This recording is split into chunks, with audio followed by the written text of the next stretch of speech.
Under the same moon, we share the love, embracing the differences like hand in glove. Spreading peace and joy, it's a beautiful sight. Together we shine in each other's light. And how do we stand in love's pure mind? Watching the world share in love and light.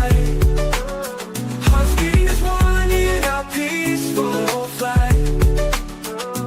Colors of harmony painting the night. And how do we stand in love's pure mind?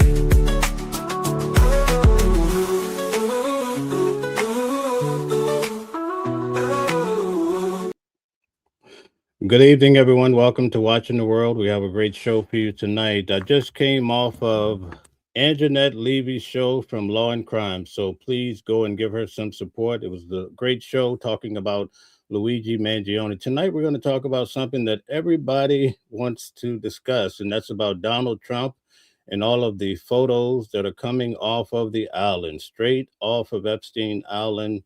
What's going on? Well, we're going to get to it, but before we talk about and we go through each and every photo that we can find, especially the ones with our dearest president of the United States, Donald Trump, well, we're going to talk about Candace Owens and also this whole debacle with her, between her and Erica Kirk. Now, tonight we're going to go through it bit by bit. I'm going to take you all the way back to Charlie Kirk and understanding how this whole thing started. Who was Charlie Kirk? Well, he was unalived by an individual that his case started this week. His name is Tyler Robertson. I will be covering that case as well, flying out to Utah. But at any rate, let's get to it. We're going to start off by none other than Charlie Kirk, just to get a feel of what the man says. Okay, so let's check it out, starting with Charlie Kirk. And welcome in. We have Eric in the building. Shout out to you, Eric. Nice to see you here. One love. And Stella. Stella's holding everything down. She runs the show. Thank you so much, Stella. But let's get to it. Let's see what's happening with Charlie Kirk. So Joy Reid goes on MSNBC and says that there's something wonderfully poetic about the fact that the first person to criminally prosecute Donald Trump is a black Harvard grad. Go DEI. My DEIs are bringing it home, is what Joy Reid says. Joy Reid is racializing what is happening to Trump. None of us are racializing it. In fact, we think it's completely irrelevant. We're not here to look at the skin color of Fani Willis, Alvin Bragg, Letitia James, but what Joy Reid sees. So basically, he's running through black media reporters, basically. Is revenge against the white man. It's not a shock because Joy Reid racializes everything in American life. This is, of course, the downfall of the entire republic. Listen for yourself. Play cut 71. There is something wonderfully poetic about the fact that despite the fact that even if convicted, he's not going to go to prison, the first person to actually criminally prosecute Donald Trump is a black Harvard grad, the very kind of person that his former staff, the people who worked for him, Stephen Miller, et cetera, want to never be at Harvard Law School. But he was. And he came out and graduated. He's prosecuting you, Donald. And a black woman is doing that same exact thing in Georgia.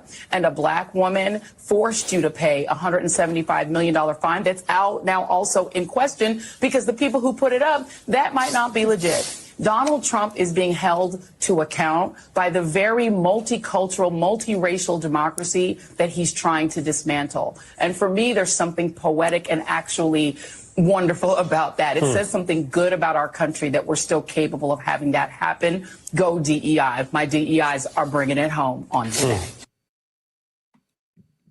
Guys, take a moment, hit the like button and share. We're going to go through this whole situation between Candace Owens and Erica Kirk. Hold on. You're not exactly making the best case here, Joy Reid. Fani Willis is a DEI? Okay, you're saying it, not me. Okay. Fani Willis has broken like every protocol and possibly Georgia law. Alvin Bragg is a DEI. You said it, not me. The guy's a moron. In one of the sloppiest written indictments, legally shoddy indictments we've seen. Letitia James is a DEI. You said it. I didn't. You're proving to me why they're terrible. You read their indictments. First of all, the first indictment was filled with typos. I don't look at race, but you're bringing up race here and you're saying, well, these DEIs are doing it. If DEI means hyper-partisan, bitter, looks at the world through racialized lens to get whitey, and they're not very smart, you're making the argument, Joy Reid. They have racialized and weaponized the justice system. That's not something to be celebrated. But you're calling them DEI. And it kind of proves the point. They're not very bright. They are not qualified, but they're angry, motivated. Okay, so it's that statement by Charlie Kirk saying that these ladies were not that bright that started the narrative that after he was unalive, a lot of people on social media, especially in the Black community, did not like Charlie Kirk. Well, just go back to what happened to him. He would go onto the college campuses and give these great debates, right, and talk to the different individuals. He was very instrumental in Donald Trump becoming the president as well, because he took these issues head on. And so the trial started this week with Tyler Robertson because he unalive allegedly. He's for trial Charlie Kirk. Well, after this happened, you had two tracks moving at least. You had Erica Kirk taking over the organization that Charlie Kirk ran, but also you had Candace Owens, who was a close associate of him. They used to work together at the company, and she was quite fond of him, I must say. Well, she came forward with her statements in regards to her feelings about Charlie Kirk. So let's go to that. We're going to take this step by step. Pastor Candace Owens, okay? At one time, a friend of Charlie's, at one time, an employee of Turning Point. She has been one of the podcaster Candace Owens, okay? At one time, a friend of Charlie's, at one time, an employee of Turning Point. She has been one of the main peddlers of these conspiracies, and she is making a huge amount of money on it. Okay, so we have someone in the audience by the name of Victor saying the Mossad or saying that Israel was involved with the Charlie Kirk situation. That's what the narrative is out there. So we just have to see. She is building her business off of these lies. What do you want to say to her and the other people that are putting these lies out into the world right now? Stop. That's it. That's all I have to say. Stop. So this is just, to me, I'm going to also let you know, they pre-recorded this. Obviously, I told you this yesterday from about 11 o'clock to 4 p.m. I have sources just everywhere, CBS News, the people that were in the audience I showed you were emailing me, and they had to do multiple takes because Barry wanted to read a prompter. These questions were pre-submitted, okay? And I would like to respond to this loaded question. What would you like to say? The podcaster Candace Owens, and I'm not even going to address this repeat talking point about people making money, except for the people that have actually made off of all of the money, millions upon millions of dollars. But this is the new thing. It's like if you keep doing what you were already doing in podcasting or keep doing what you were already doing and doing ballistics on YouTube, if you catch a bunch of views, they want to convince you that like you wake up and you turn into a millionaire. Building her business. What are you talking about? I already had this business. I was already at the top of the charts. Okay, I said I wasn't going to talk about it. Hey guys, I like Candace. I'm sorry. I actually did because it's so ridiculous. Okay. But she says, I'm lying. And Eric responds, and her answer to what do you want to say to the podcaster Candace Owens who is lying is stop. So Erica would like me to stop lying. And I would like to honor that. Okay. I can only honor. So guys, stick around. I'm going to show you the whole story. You'll understand. You'll walk away from this video knowing all the hype about Candace Owens and Erica Kirk. That if Erica is more explicit in terms of what I have lied about, you could just start like going through them. Maybe they will. By the way, it's coming out on Saturday. Maybe I've made a mistake somewhere and I'm happy. I want to correct that, right? I'm not interested. My goal is not to tell lies. It is obviously plausible that I have made mistakes. I've reviewed these lists that we've put together and I can't find the lie, okay? The lies that I find are coming out of Turning Point USA. Why is there not this same energy also for the feds? Because they told some lies. So what am I lying about? Explicitly lying about? Not made a molecular or a minor mistake. We got a time zone wrong. And it's like, she lied. The plane left a couple of hours earlier. Maybe somewhere I made a mistake on a timeline of Charlie being here on this day when he's actually there on that day. But I'm talking like, where am I lying? Because I would like to stop if you can tell me. Okay, so now let's take a look and see what Erica Kirk has officially come out this week and said. All right, we have Sharon in the building. Shout out to you. Kirk's wife is a Judas. This is from his wife is a Judas. She is helping the Jews with her bullshit. She's an opportunist. Okay, let's get to it. Let's see what she had to say about this. With Erica Kirk sharing her journey with America and the world, we are grateful at Fox to have her here to shine a light on healing as we all miss and mourn the loss of her beloved Charlie Kirk. Guys, take a moment, hit the thumbs up. You're going to like this show. Hit the thumbs up, hit the like button. Thank you. Not all of her journey has been without, well, hate, conspiracies, and oddly, speculation about where her husband is buried. Now, for the first time, Erica, who's with me now, addresses all of it from the perspective of a grieving widow, a mom, and a battle-tested American. Good to see you again today. Talk to me about this part of the conspiracies that are out there, this disturbing part that people are trying to guess where Charlie is. Can I have one thing? Can I have one thing? Can my children have one thing? Everything was public. We will be building the most beautiful memorial for my husband at Turning Point USA, and it will be for the world to see, and it will be spectacular, and it will have basically museum style for our Charlie, for my Charlie. But can I have one thing? Can my babies have one thing where we hold it sacred, where my husband is laid to rest, where I don't have to be worried about some secular revolutionary coming and destroying my husband's grave while my daughter is sitting there praying? One thing. This is my husband. Yes, he was Charlie Kirk to the world, and I know so many people love my husband, and I am grateful for that. But this is my husband, and I want to be able to have one thing left that is sacred to our family, to my in-laws, to my babies, and to my parents. One thing. What are they taking from you right now? Nothing. But I will tell you what they are doing. It reminds me so much of chapter 6 in the book of Nehemiah. He is building a wall, and the townspeople are at the base of that hill saying, Nehemiah, calling him all these names, saying all these things, come on down. Every single time he had the same message 4 times in a row. I cannot come down. I am busy building. That is how I feel. I do not have time to address the noise. My silence does not mean that I am complacent.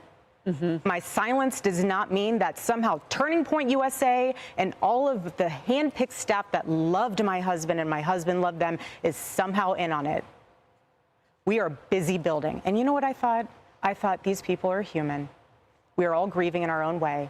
And they are trying to find the answer to something that happened that was so evil. They are trying so hard. And I get that. We're doing the same. Anytime we hear a lead or anytime we hear anything, we send it to the authorities. Please dig into this. No rock will be unturned. I want justice for my husband, for myself, for my family, more than anyone else out there. So for me, you want to keep telling me to come down while we're building? I don't have time for that. But here's my breaking point on that. Come after me, call me names, I don't care. Call me what you want, go down that rabbit hole. Whatever. But when you go after my family, my Turning Point USA family, my Charlie Kirk Show family, when you go after the people that I love, and you're making hundreds. Okay, so she's running Turning Point. Towel says she's already got a new man, loyal wife. Wow. Okay, thank you. And thousands of dollars every single episode going after the people that I love because somehow they're in on this. No. You know, I have to say it. I've never seen you like this. No, this is righteous anger because this is not okay. It's not healthy. This is a mind virus. Yes, I believe in our judicial system. I do. We have a hell of a team working on this. Excuse my French. But this is not okay. So you want to put these people back in the box where they've been creeping from? I don't care what box you're in. But just know that your words are very powerful, and we are human. My team are not machines, and they're not robots. They are human. One Love says Candace is revealing how much England, Britain, and France are involved in the spying on the U.S. We have more death threats on our team and our side than I have ever seen. I have kidnapping threats. I have, you name it, we have it. And my poor team is exhausted. And every time they bring this back up, what are we supposed to do? Relive that trauma all over again? They watched my husband get murdered. I have no idea how I would have reacted if I was there that day. And thank the good Lord that I did not have to see that happen. But my team, they are rocked to the core. So why every single day do they have to be dragged through the mud, analyzed, hyper-analyzed? I can definitely understand her frustration. Stanley says, Candace, I feel, has gone too far for her to let it go. You know, the conspiracies that are out there, all of the like, do you think that there is more of it now because you do shine your light? I mean, did people just expect you would just go away? I don't know what they expected. I don't know what they expected. They pick on you because of your accessories. I mean, I've seen some of it. Oh, yeah. No, at this point, it's what? The conspiracy collection. Get it before Christmas. Like, seriously. Wow. If you want to find and pick me apart, go right ahead. I do not care. I don't. This was happening before Charlie was murdered. Both of us have been through the ringer of people will call you whatever they want to call you. They will. But I have seen it firsthand impact the people that I love, and I'm done. I'm done. And if people think that I was just going to wilt away, I'm not going to sit in a corner and cry and be in fetal position. This is a duty to my husband, and it's an absolute honor, and I will never back down. And so my message to them is to stop. To stop. And that's what we will say here on Outnumbered 2. God bless you. Okay, so she wants them to stop. Irene says, Candace is very talented, but she's hurting people and causing chaos. One Love says, Erica should have kept quiet. Now the target is on her back. Okay, well, let's see what Candace Owens had to say in response to Erica Kirk. Let's check it out. Has time. She has time. It is just what she means to say, not her priority, which is you are allowed to prioritize things in your own life. But this is not a matter of time constraint. It is not her priority to respond to the majority. Guys, we have over 200 people here. Please hit the like button to help push the station. Thanks. Actually, the majority of people think of this as BS. The majority of people think Turning Point is acting suspicious. And she does not feel that it is what she wants to do as a matter of priority, responding. Okay, that's fine. Now, to that point that people are making hundreds and thousands of dollars, I just don't get how there's not someone on this very large PR team, as we're seeing these PR campaigns go out, but doesn't go, hey, maybe we should strike that. They made $40 million like 2 nights ago at Mar-a-Lago. Maybe that feels kind of a little bit like let them eat cake-ish. Oh, and we've made more than, separately from Mar-a-Lago, Turning Point USA, since Charlie was killed, just so you guys know this is a fact, has made more than $100 million. That is separate from. So when you hear things like this is why we get these conspiracies and people are saying, oh, there's money behind this, right? The $40 million they made at Mar-a-Lago the other night. So since Charlie has died, that organization has taken in $140 million. But gosh darn you people that are making hundreds of dollars every day on YouTube talking about Charlie Kirk's assassination and the BS narrative that is being fed and the very obvious psychological operation that is being employed to make you accept the BS that they are trying to sell to us. Gosh darn you. Did you make $1,000 today? Speaking about Charlie Kirk? Well, you should be ashamed of yourself, says Turning Point USA. who in large part made that money because of those very people who gave to the organization immediately following Charlie Kirk's assassination. Okay, so Candace is getting a lot of pushback. What do you guys think? Tell us in the comments. Do you think she has a righteous cause here, or do you think she needs to stop? Just like Erica Kirk says, that's my husband, this is our organization, stop. Or because Candace had a relationship with Charlie Kirk, she's entitled to her own feelings and opinions, and she's able to express it. Well, a lot of people are pushing back on Candace, and we're going to get to it. I'm going to show you what they're saying. Okay, so real quick, so Candace Owens in the most Guys, I did a lot of research. Hit the like button, share, and subscribe. Thank you.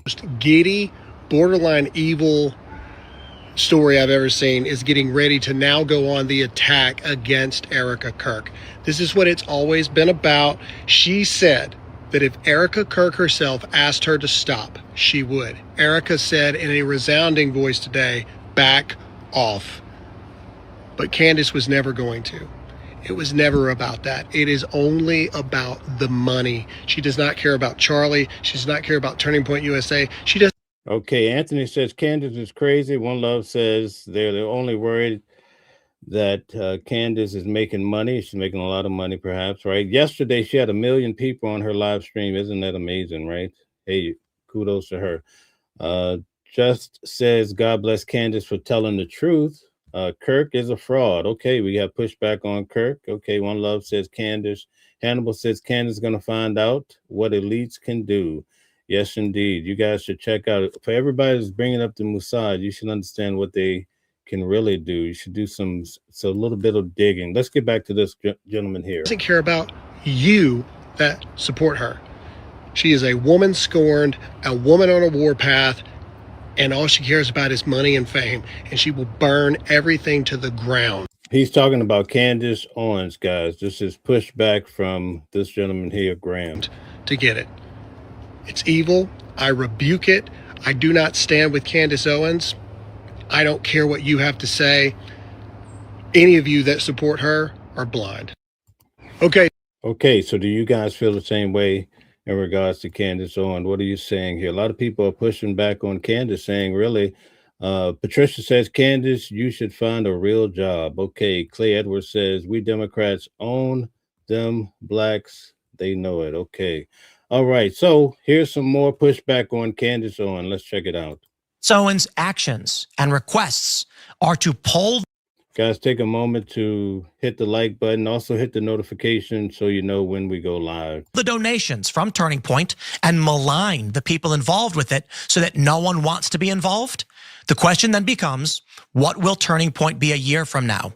And if Candace's actions say anything and she succeeds, Turning Point will have been destroyed. Charlie's legacy gone. Everything he built. Okay, One Love says very dangerous group of people. Clay Edwards says, okay, I read that before. Gifted Benefits says Candace Owens is smart. Erica Kirk adds nothing to society. Okay, Stella says like, share, and subscribe. Okay, and turn on your notifications. Thank you. Erased and but a memory. That is what Candace is working towards because she hates Charlie Kirk. What is going to happen in the midterms? And the people that once stood together are now all fighting with each other. And I got to tell you, I am black-pilled. Well, Tim Pool is having a... Okay, so there's so many people pushing back on Candace in regards to this whole Charlie Kirk situation. How many of you actually knew about Charlie Kirk before he was basically unalive? Tell us in the audience. Sharon says, I'm not a Candace fan, but she's entitled to her opinion. Okay. Bert says Turning Point USA will be in 2026. Okay. Lib Off the Cuff says we support current Candace Owens. Okay. Thank you very much for your expressions as well. AI Smart says thank you for all the support. Says the American youth is not. Okay. So they're not into that TPUSA. Okay. All right. So that's it. That's all we're going to cover today in regards to Candace Owens and Erica Kirk. But now we're going to get to Donald Trump and all the other individuals that are in the Epstein files. Have you taken the time to see the pictures and see who's really in the files? Well, we're going to examine that now. Just need 1 second here. Okay, so just 1 second here. Okay, here we go. So we're going to take a look at the photos. So first, we're going to start off in regards to the unredacted photos of Donald Trump that are in the Epstein files. Of you guys, what do you guys think about that? Do you think that there's something here, or do you think that basically this is just another wishful dream for those who do not like Donald Trump? But anyway, let's take a look at this and some of the photos.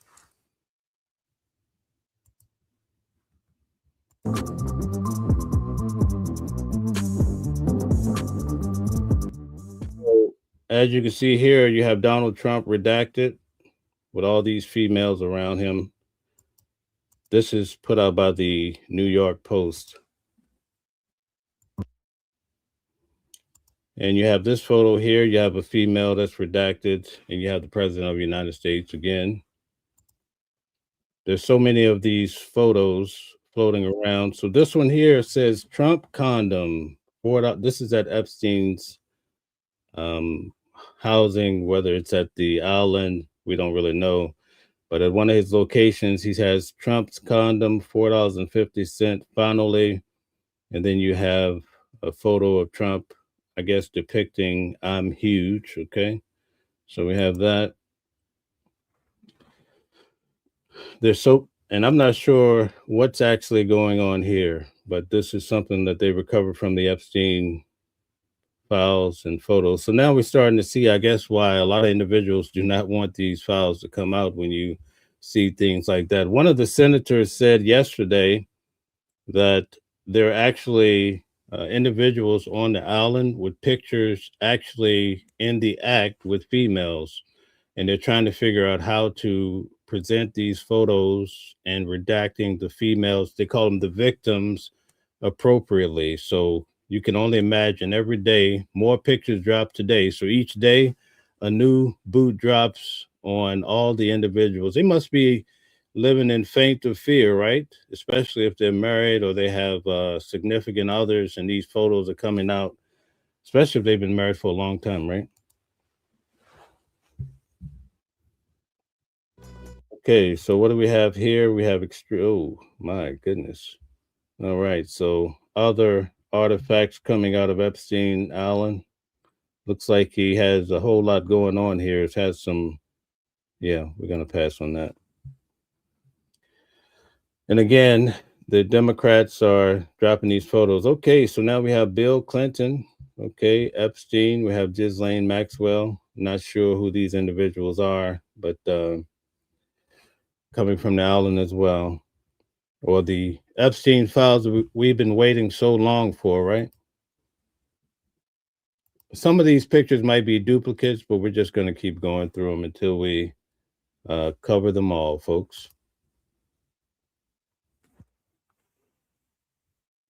Okay, Steve Bannon. So we have the dearest Steve Bannon and Epstein. Okay, so they were associates. And let's see what's happening in the comment section. Guys, give me 1 second. Okay, we have a lot of comments here. All right, we have Tom says Charlie Kirk was super popular before he got assassinated. Okay, all right. Jennifer says this is totally BS. Candace is telling the truth. Why won't they answer her questions? That's a very good question, right? She is asking a lot of questions, and this thing continues to go on. Billy says, I knew Charlie. He was a good debater. Never used ad hominem attacks. Okay, so you actually knew Charlie. Thank you for sharing your experience. One Love says, I knew about him and saw his debates. Didn't like him. One Love, what did you not like about Charlie Kirk? I thought he had some good debates, but I did think that, you know, there were some things I just didn't agree with, but that's such is life, you know. Barbara says Candace is jealous of Erica. Okay, good point. Just says Candace has the courage to stand up against the beast. Tim Pool, okay, is a sycophant. Okay. All right, let's get back to the photos, and I'll still cover the comments as time go on. Okay, so here we have another photo of Steve Bannon and Epstein. This came out, I believe, on Friday. If you notice the picture, look at this picture in the middle of the page here. It looks like there's a female on a couch. It looks like a really weird photo that's sitting there.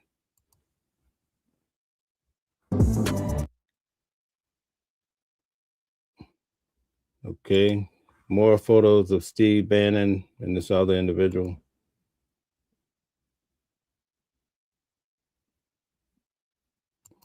Okay, very good. We have the actor and Epstein. So he had quite a few associates. All of these photos are coming out. I believe that's Woody Allen is his name. Okay, more photos of him. Some other female here. Okay, more of Epstein, Woody Allen. Not sure who the female's redacted. So all these photos are coming. Oh, look at here. We have Bill Gates on, either was an associate of Epstein as well. I guess we'll hear more about this. Okay, so we have more of Bill Gates. Okay. And we see why he was stripped of all of his power from the other photos that came out previously.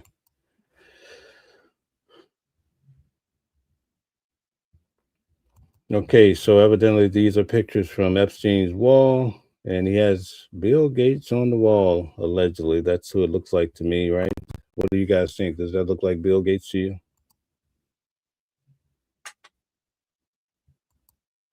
Okay, more photos here.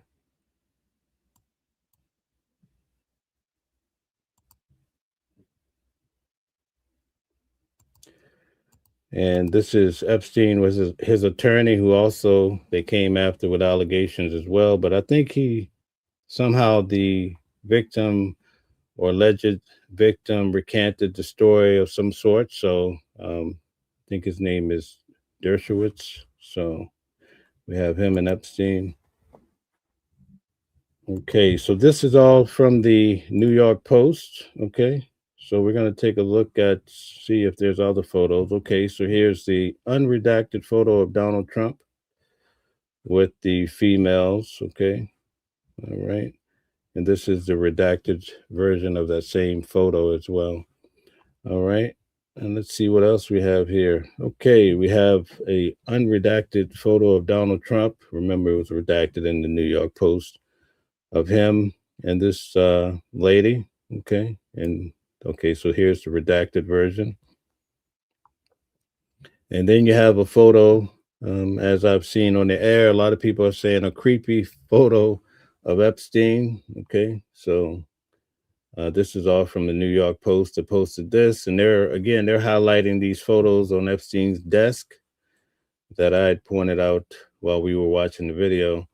And you see Steve Bannon, and there's some half nude ladies in some photos. So these questions are being raised. I think they have a lot of good points. We're going to get to another video that actually goes through all of more of the photos. So let's check this out here.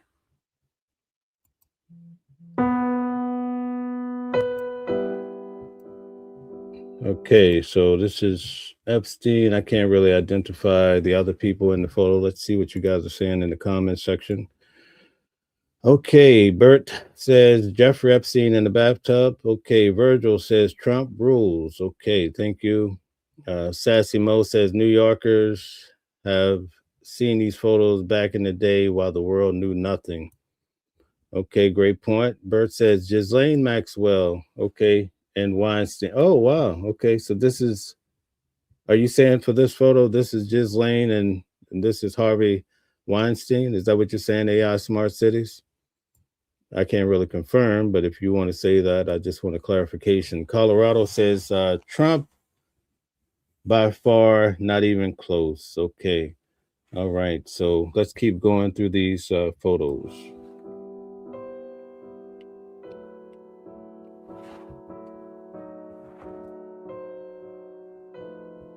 Okay, so who do we have here, guys? If you want to help out in the comments section, feel free to do so. I'll try to catch as much as I can. Obviously, we have Epstein in the middle, Bill Gates to his right in the black, blue shirt under it. Not sure who the third gentleman is here or the first two. So if you want to take a shot at it. Okay, all besties are the best. Okay, that's from Hello. Okay, hi, hello. One Love says we could see the narrative and the agenda too. Get to the real PDFs like Gates and Hillary Clinton. Okay, all right. Let's keep going. Let's see. Did anybody name the blonde was Gwyneth Paltrow? Okay, all right. So, oh, that was in the previous photo, perhaps. Okay. So we have 40 photos to go through.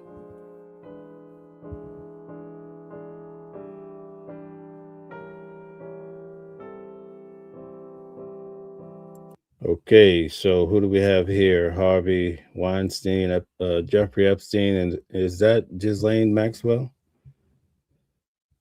I can't really tell behind the mask. What do you guys think? Tell me what you think. Is that her? The third person in, is that Maxwell? Tell me what you think. Oh, it said, maybe it says here Weinstein, Epstein, Maxwell. Oh, yeah, that is Maxwell. Okay. And that's the daughter's 18th birthday celebration where this photo was taken.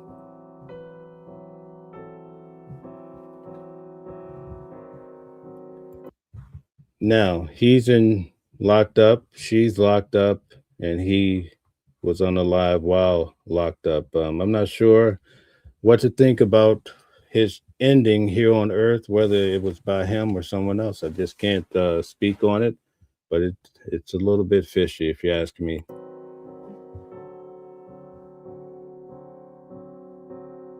And I want to make a clarification. The reason I say that about Epstein, the camera outside his cell didn't work. His cellmate was moved, right? All of these, then he received extra sheets, enough to be able to do this. And then the coroner basically said that the way his neck looked, it did not appear that he could have done this to himself. So it's fishy. That's how it goes down in my book. All right, so we have Bill Clinton, Epstein, and we have Maxwell. Okay.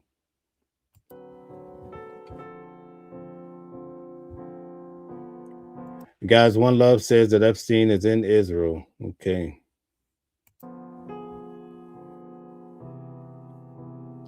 Yeah, that's right, One Love. There was 95,000 photos that they have to go through that were released. I think everything's supposed to be released by this upcoming Friday. And according to the Senate, they went through 25,000 already, and they're sending out probably the most questionable, I would say. Guys, take a moment, hit the like button, share, and subscribe. Thanks for supporting the channel. Bert says Bill Clinton was president. Yes, facts. Okay, so here you have his attorney, Dershowitz. You have Epstein. And let's see, I'm not sure who this guy is over here to the far right. If you want to take a shot at it, let me know. Oh, Larry Summers. Here we go.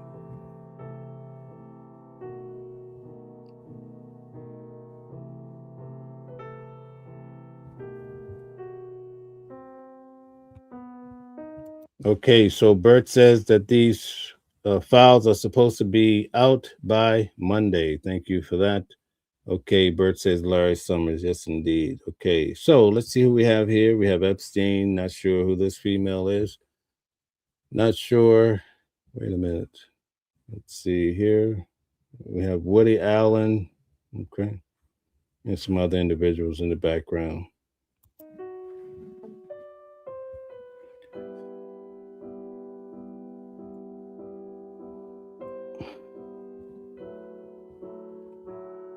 Yeah, I didn't know I played the piano too, One Love. Okay, so here you have it, guys. You have none other than Epstein and Donald J. Trump, right? Okay. It said this is in 1997. Now, according to records, 1997 was the year that their relationship officially, I believe, fell apart over a real estate deal, right? That's what we hear in the public about Donald Trump and Epstein. But we also hear a different narrative where Donald Trump says that Virginia Dufresne was stolen or taken from Mar-a-Lago. And that's the reason why their relationship came to an end. But remember the emails that were put out about 2 or 3 weeks ago. In those emails, there was some sort of idea that they were still in contact around 2015 or, give or take, right? Okay, One Love says Woody was 60 years old. Okay. All right. And that looks like Woody Allen's stepdaughter. Okay, in the previous photo. Okay, I get it. I had not seen this photo of Donald Trump and Epstein, so more photos are coming out.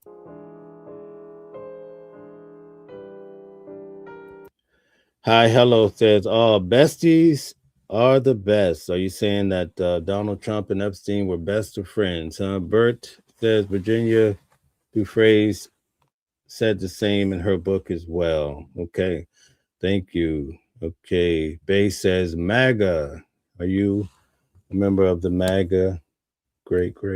Okay, Gob says Trump literally kicked Epstein out of his Mar-a-Lago Club 2004 for being a PDF file years and years ago. He also worked with the courts in 2007 on Epstein's conviction. Okay, thank you for that information. Sassy Mo says birds of a feather, oh, they flock together. Ant says the adopted daughter that he had an affair with. Okay, we have all these background information coming out. MAGA Destroyer says veterans hate Trump. Wow. Hi Hello says MAGA truly believe a billionaire born convicted fraudster cheated on all his families and his own charity. PDF Bestie actually came about them. Fascinating stuff. Okay, let's keep going. Let's see.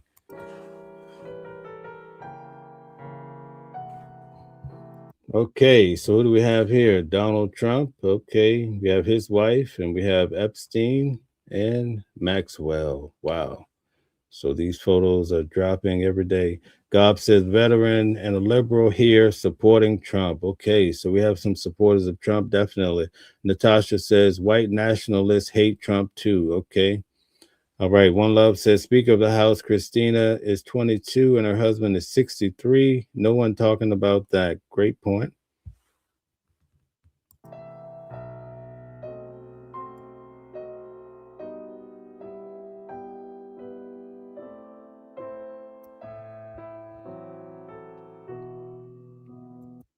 Okay, so who do we have here?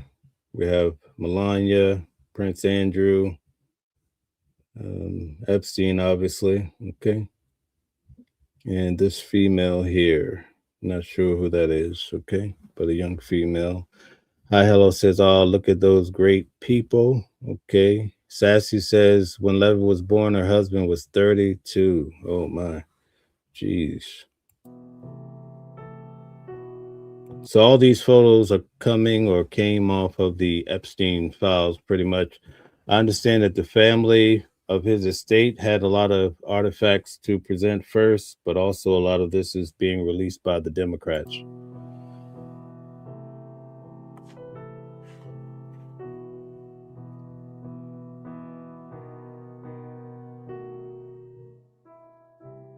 Okay, so we have Bill Clinton and Maxwell in the 1990s, probably. Okay, boarding a plane together.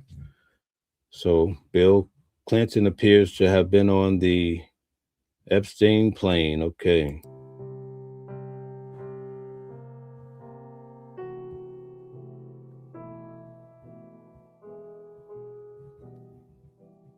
Okay, Bert says that more photos are coming on Monday, according to Robert Garcia. Okay, so who do we have here?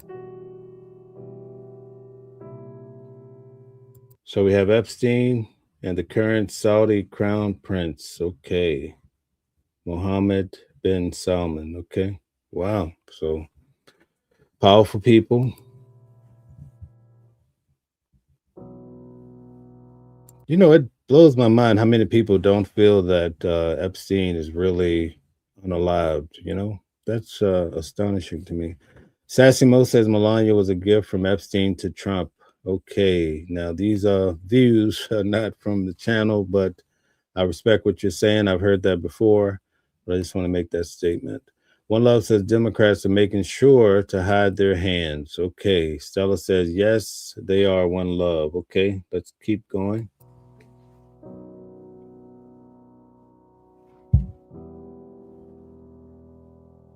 Epstein, okay. Les Wexner, okay. So, if you guys have seen the documentary on Epstein, what's the name of that documentary on Netflix about Epstein? I watched it a long time ago, but they mentioned this guy here. He was the owner, or maybe still the owner of Victoria's Secret. And then you have some redacted people in the background. Have anybody watched the Netflix documentary on Epstein? He has his own documentary. Okay.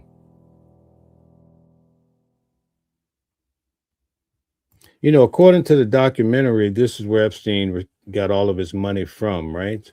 But we're starting to hear differently from individuals like Candace Owens and Tucker Carlson as to where he may have received his money from. Trevin says, are they talking about the Epstein files? Yes, we're going through the photos that have been released. There's 40 photos here.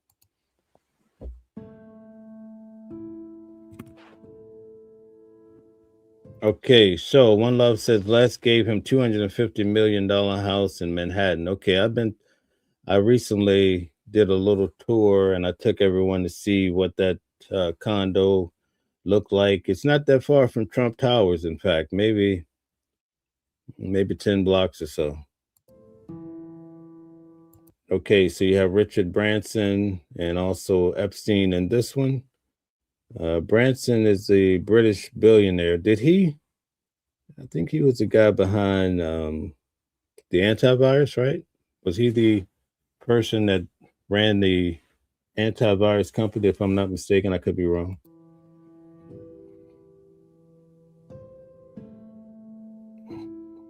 Sassy Moses, Trump's presidency is a curse to all that are wicked. The veil has lifted. Okay. Stella says double tap the screen to like the show. Thank you guys who all took the time to like the video.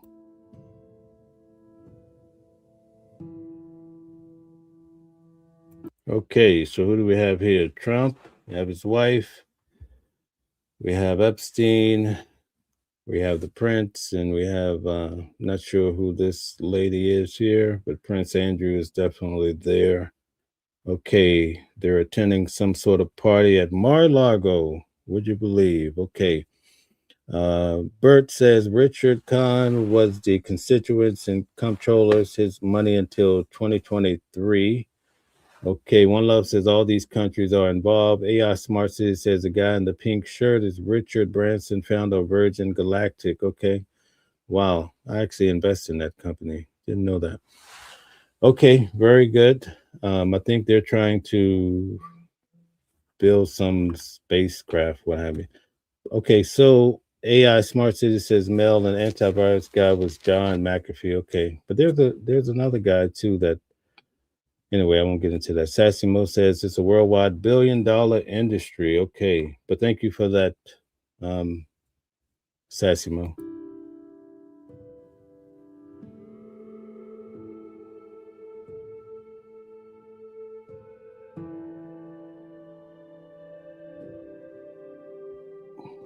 Okay, so who do we have here? We have Epstein. Oh, Maxwell. And Tony Randall. This is in the early 90s. Definitely looks like it, right? You can tell by the clothes that they're wearing. Okay. One Love says keyword Virgin Atlantic Airlines. Okay. All right.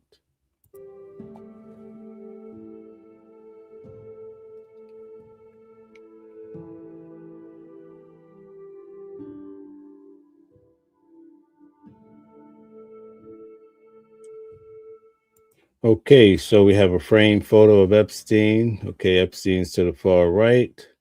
We see Maxwell to the far left. Okay. And Fidel Castro, I can recognize him in the middle. Okay, I'm not sure who these other two men are. If you want to take a shot at it, let me know. But Fidel Castro, wow. Epstein knew powerful people.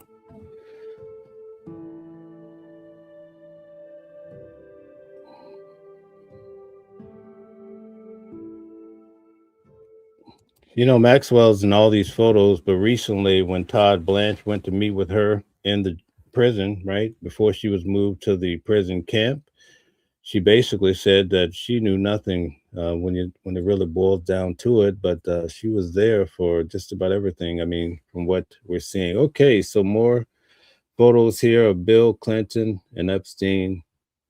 Okay, it says flew on his Lolita Express over 20 times. Okay, allegedly. I don't know. I can't confirm this, but at least in this photo, it appears to be Epstein and Bill Clinton. These are the photos being released by the Democratic Party to as they do their investigations. So let's see what Sassimo says. Remember, there are symbols in certain handshakes that they use. Okay. All right. Thank you for that. Okay, we have Diane. Welcome in, Diane. Nice to have you here. Sassy Mo says, did you know they use Russian banks to filter the money of clients for Epstein? Okay, wow.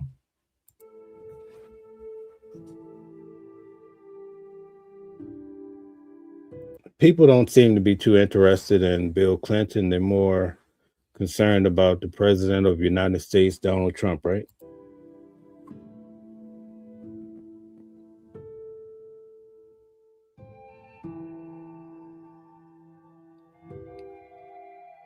So we have Prince Andrew again with Epstein. Okay. He's taken a big hit, right? With all of the things that he lost, his living arrangements because of his association with Epstein, right? Stella says, please be mindful of language due to YouTube policies. Thank you. Okay. Bert says to a billionaire, Stephen Deckoff bought Allen. Where is the money? Okay.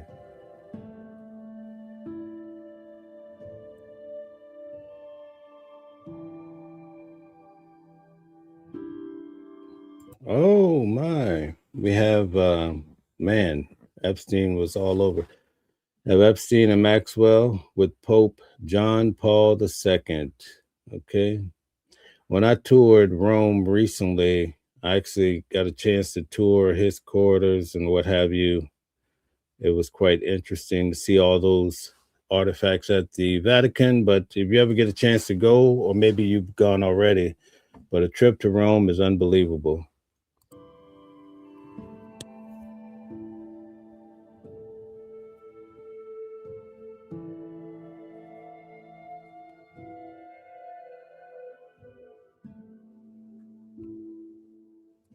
All right, so we have Maxwell, and who is this guy here? None other than Elon Musk. Wow, they attend the Vanity Fair Oscar party. Okay, so they're out in public. Okay. One Love says Pope did a lot of poking. Okay. Christine says confessional time. Okay, thank you guys.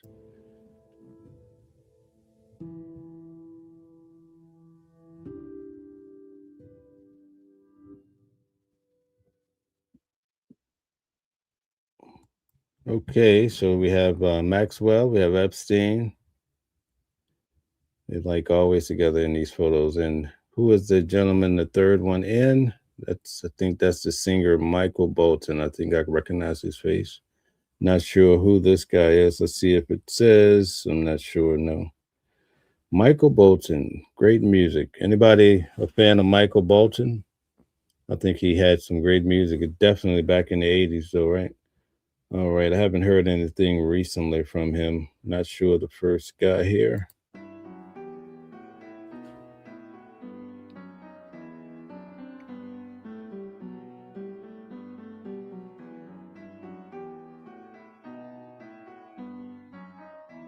Okay, we have Epstein. Okay, and we have Larry Summers. Not sure who the other people are. That looks like his attorney Dershowitz over here to the left, I believe. Okay, everybody in agreement with that. Bert Mo says Christmas song. Okay, all right. AI Smart City says New Haven, Connecticut legend. Okay, One Love says he listens to Michael Bolton still. Great music, right? List a few of his songs. Okay, list at least one of his songs. Whoever listed first gets $20. Okay, so list the Michael Bolton song. Try not to use Google. Try not to use all these AIs and this and that. List a Michael Bolton song. Whoever does it first gets $20.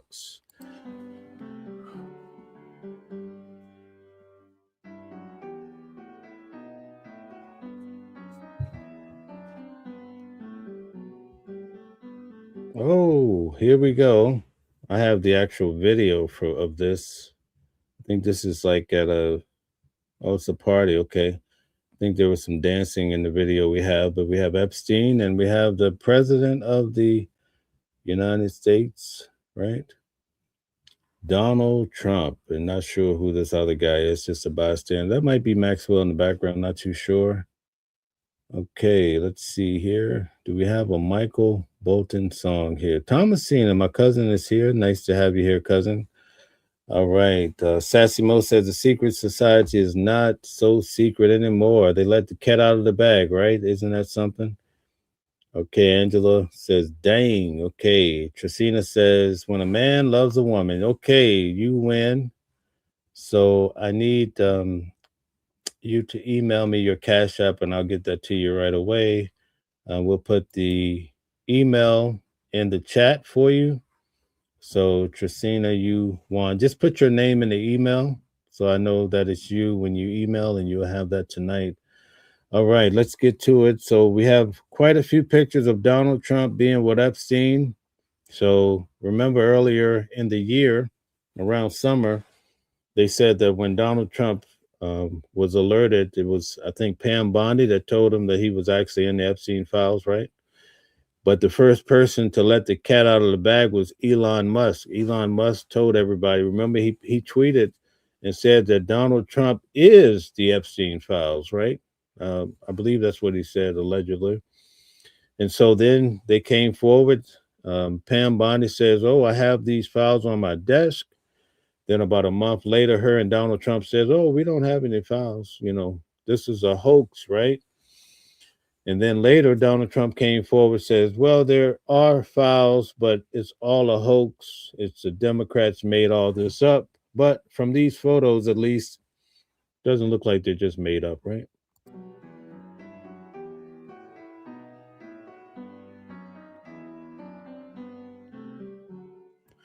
None of this really proves that the president of the United States has done anything nefarious. We want to make that very clear, right?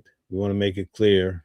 So we don't know where this is going to lead, but there's a lot of hopefuls that this will tank the Donald Trump ship, but not necessarily. Steve says rich people mingle doesn't mean they okay with kids. Okay, they're not PDFs. Christine says tip of the iceberg. Thomasina says love and tenderness by Michael Bolton. Okay, you're the second winner, Thomasina. Thank you. Check your Cash App. One Love says Elon is a legend. Elon has all the money.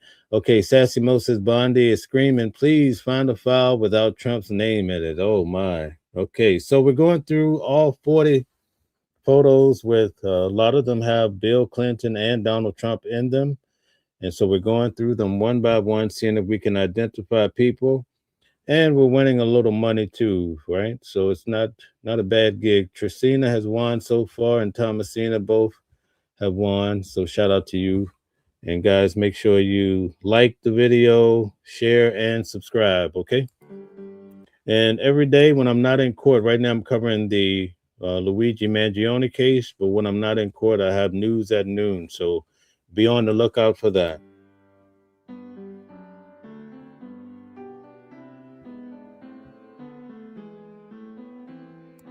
Okay.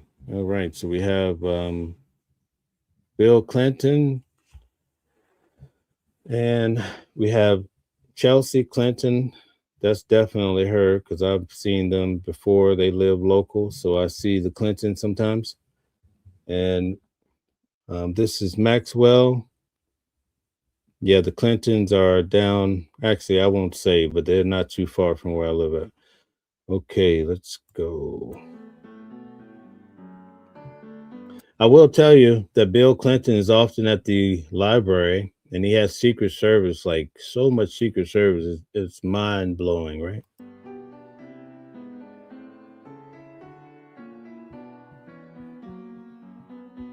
I always see Bill, but I never see Hillary. That's the weird thing. I guess she don't really go to the library.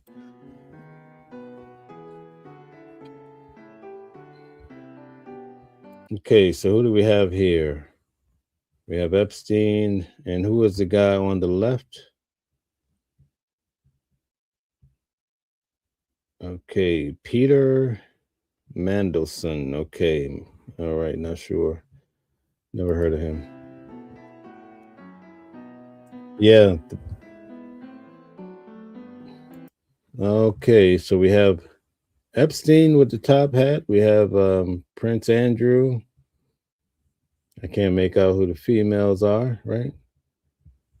Okay, but Epstein was with the royals too. What a major connection he had. Mo says Trump is now the nod father. Paul Warner says Bill Clinton is a freak. Okay. AI Smart City says a perfect wedding song. Okay. Trisina says they were good enough friends to get invited to his daughter's wedding. Isn't that something, right?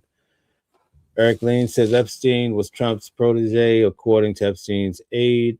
Super fact. Okay. One Love says Clinton's Secret Service is to protect the young ones. Okay. Rocker says LOL, never heard of him. Okay.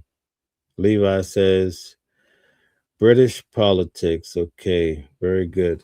All right, so let's keep going. For those that are just coming in, we're going through the photos released by the Democratic Party in regards to the Epstein files. There were 95,000 photos. They've been through 25,000 of them, and they put out, right now we're looking at the 40.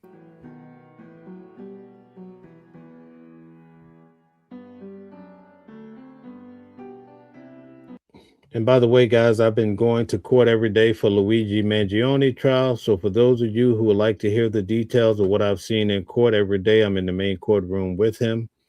If you want to hear some of those facts, I will be going through this after we cover the photos of those with Epstein.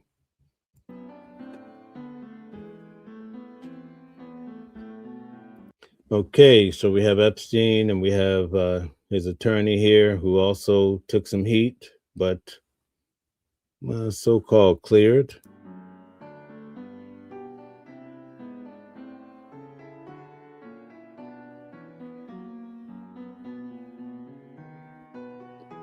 By the way, I invited his attorney on the show, so hopefully he'll come on if he comes on. Now, listen, I want to tell you guys, I have a huge politician coming on the channel. And she's amazing. She's going to be on, and it's going to put us on the map because she's going to be running real big. She's already into politics. I don't want to say too much, but I'm excited to tell you we have some exciting people coming on board to tell us all about it. Okay, so who do we have here? We're going through the Epstein files. We have Maxwell. We've seen her over the years with the photos. Okay. She has on a lot of glamorous stuff. Who is this gentleman standing up here with the black suit on? We have a lot of smart people in the audience that know these folks. Okay, who is the guy standing up in the black? Whoever tells me first gets $20. Oh, well, it's already here, but you can still say it. Whoever says it first wins. It's actually on the screen. Okay.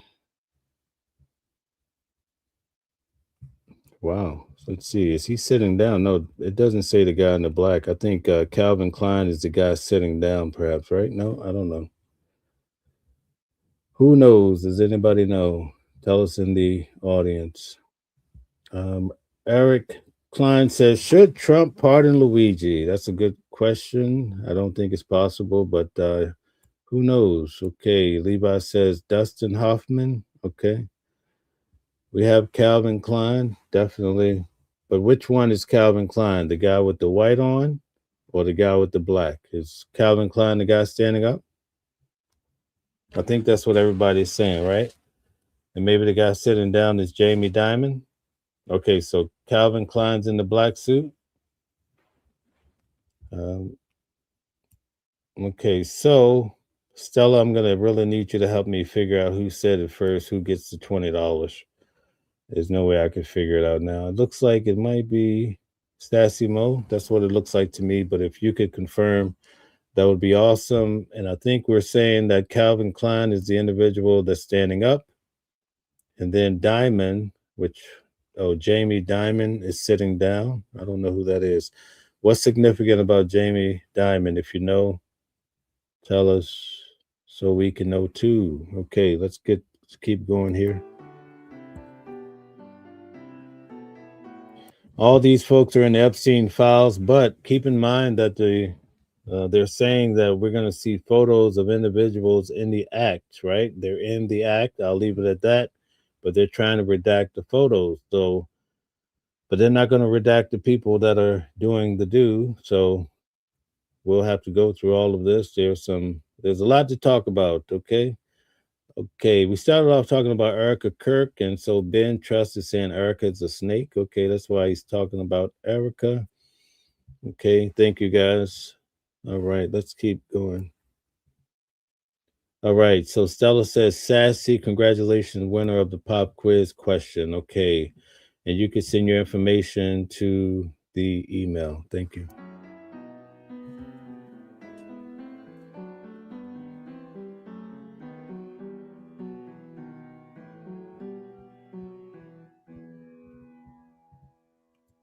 Okay, so this is Epstein. Do you guys know who the female is? Who knows who that is?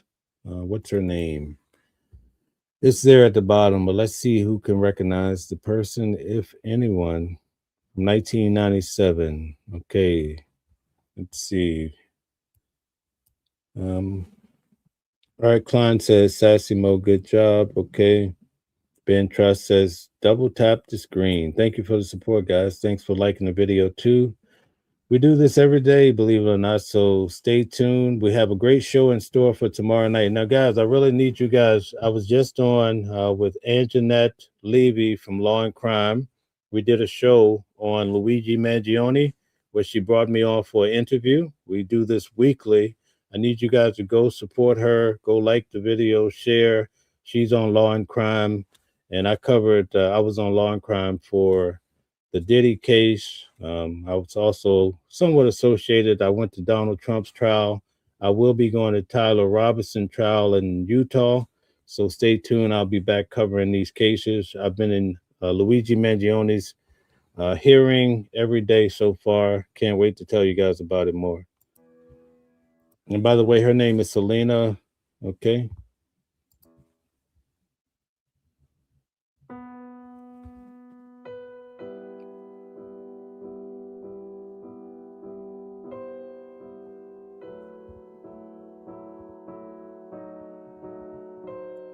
Okay, now this picture looks a little bit odd. If you look at Epstein's face, it almost looks like it's a AI generated, right? Look at this photo of his face. That doesn't seem like a natural photo. So that looks a little bit shaky. Thank you, Sassy Mo. Appreciate it. Thank you very much. Oh, Brian Cantrell is in the building. Shout out to you. Brian is here every day. Thank you so much, Brian. So we have Epstein. We have Maxwell. I'm not sure who the ladies are. Angelina Jolie to the left, you think? That's what you're saying, Levi? Not sure. Someone who knows would have to definitely confirm. Not sure who that is. Okay. Jeff says Trump was never put in prison for 1 to 6. Okay. Yeah, I went to the trial here in New York. He received 34 felonies, and immediately after he became the president of the United States, he didn't even really make the sentencing before he won the election. So, yes, indeed. Bert, it does look Photoshop. Look at Epstein's face. That's not a natural, almost looks like a Disney character. So I'm not really with this photo.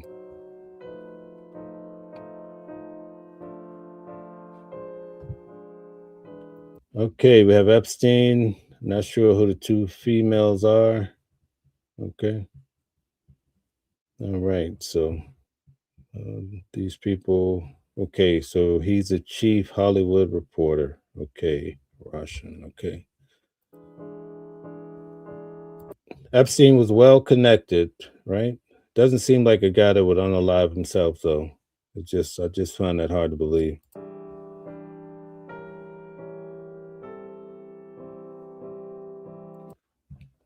Okay, Jose says, can you name the 34 indictments? So confusing. Yeah, I sat through the court case and I'm confused by the 34 indictments too.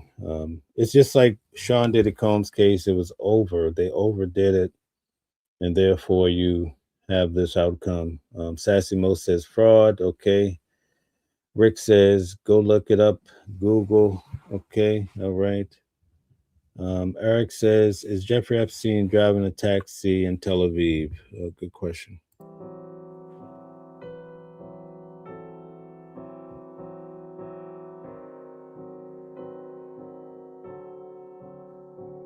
Okay, so he's with the professor. Okay, so Epstein and the professor Minsky. Okay.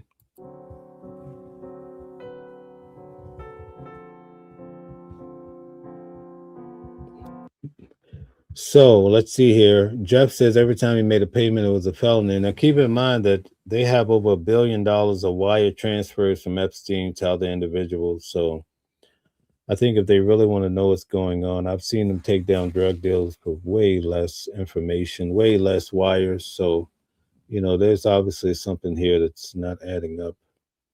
Okay. Jose says 34 payments. Okay. All right. So who is this fella here in the middle? Do you guys know? Who is this guy in the middle? Okay. They say Jeff Bezos is here. Maybe at this point he had hair because I'm not recognizing him at all. This is in 1999. I'm not sure who this guy is in the middle. What's his name? Let's see. Brian Cantrell says, Mel, mostly a few misdemeanors that floated to felonies and most of them expired. Okay. All right. So no there. Well, they're after down. Wait, that's Jeff Bezos in the middle? He was the big guy? What in the world? Oh, okay. David Pecker was involved. Okay, that's what you're saying, Jeff. Okay, Christopher says Gates, Epstein. Okay. All right, let's see. Okay, Mama Flip is in the building. Mama Flip is here, guys. We have a lot of people here tonight. Nice to have you. I'm going to drop the link if anybody wants to come up, but sometimes we have people come up nude, so we're not going to go for that. I need to see you in the back chat, if you understand what that means. If you want to come up and have a chat, but please be respectful, no cursing. We have a good thing going here, so we don't want to ruin that, guys. So please be respectful, have good lighting. You have to have your camera on for me to let you up too. But other than that, I do have an arrangement coming where you'll be able to call in, so that'll be great too. So have we determined who the guy is standing up in the middle? Who is that? You think Jeff Bezos is here on the right? Okay, I can see Epstein here. Not sure who this female is. This guy looked like Doogie Howser, but I would like to know who is the guy in the middle, if anybody knew. Okay. Eric says, can you bring back the criminal defense attorney? We have a show every Sunday night at 8 p.m., so he'll be on tomorrow night. Okay. Yasir Arafat, that's who is in the middle. AI Smart Cities. Okay. Thank you very much if that's what you're saying.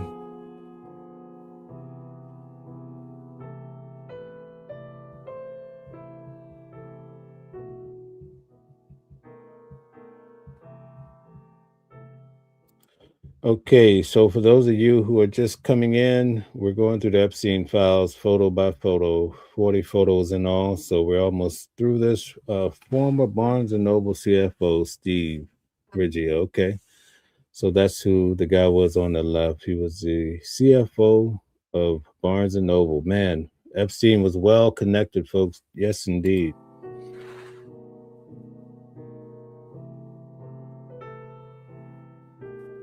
Okay, so Jeff is giving us some intel. Jeff says when Trump was not in New York State, the statute of limitations didn't count in New York. Okay. All right. Thank you for your input. Okay. Christopher says Epstein's in intelligence. He's alive. False flag alert. Wake up.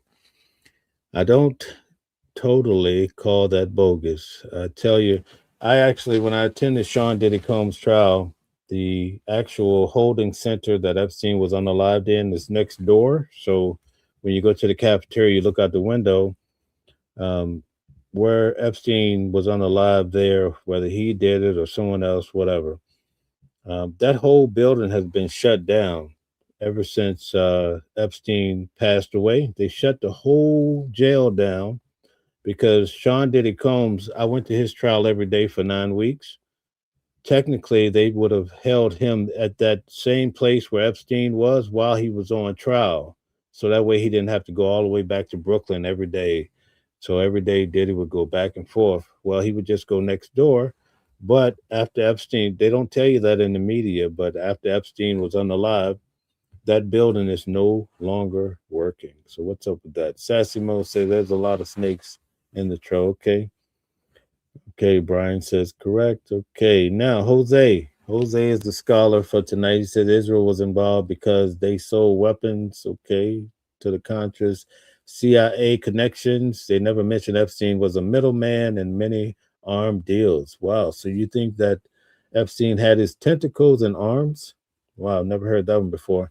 And I hear a lot. Sassy Mo says we New Yorkers had a front row seat to the Trump clan before the internet. Brace yourselves for impact. Okay. AI Smart City says Mel, so we won't the companies crumble with these CEOs in the photos. Okay. All right. So you have the guy from Barnes and Noble, and you have Epstein here.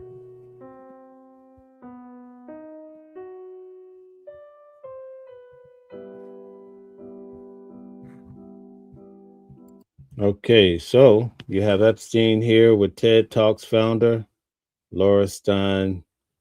Okay, not sure who this man is. He kind of favors Epstein a little bit, right? This is in 1999. Okay. Not sure who he is. Does anyone know who that is? The truth says if you believe cameras fails, officers are sleeping too deep, and all other nonsensical stories, you need your head examined. Exactly the truth. That's what I'm trying to say. There's just too many things.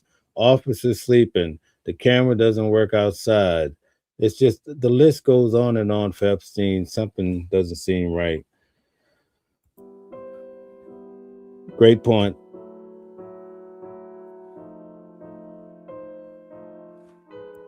Christopher says it's all staged into some organ, human trafficking, heart, livers. Oh my. Okay, so we have a lot of people that think that Epstein is a little weird case, right? Okay, so who do we have here? Obviously, we have Epstein, we have Maxwell. Who is the lady here? Okay, her name is Carol Mack. I wonder what she did or what she does. Does anybody know? Going once, going twice.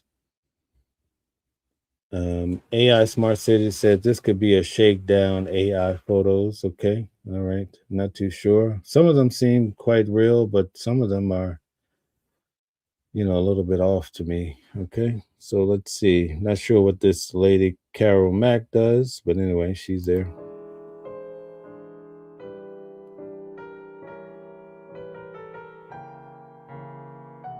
All right, so Trisina says, what about Ghislaine Maxwell's other clients? Okay, Epstein was not our only client. What about her list?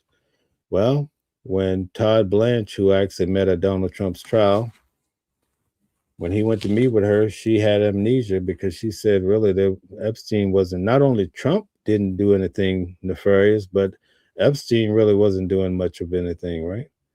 Do you believe it? That's a different question. Sassy Mo says, go to the library and look at the photos before AI. Good point. Good point. Eric says 2 minutes of missing footage. He was okay on the live. Thank you for the details. Okay. But obviously there's something off with Epstein. It doesn't take a rocket scientist. Anytime you hear the camera outside doesn't work, he had extra sheets. The coroner says that his neck was tampered in 2 places. I don't want to say the gruesome word. Okay. They said it doesn't happen when a person does that to themselves, right? The officers, 2 officers are sleeping, and the list goes on and on. It just doesn't make sense.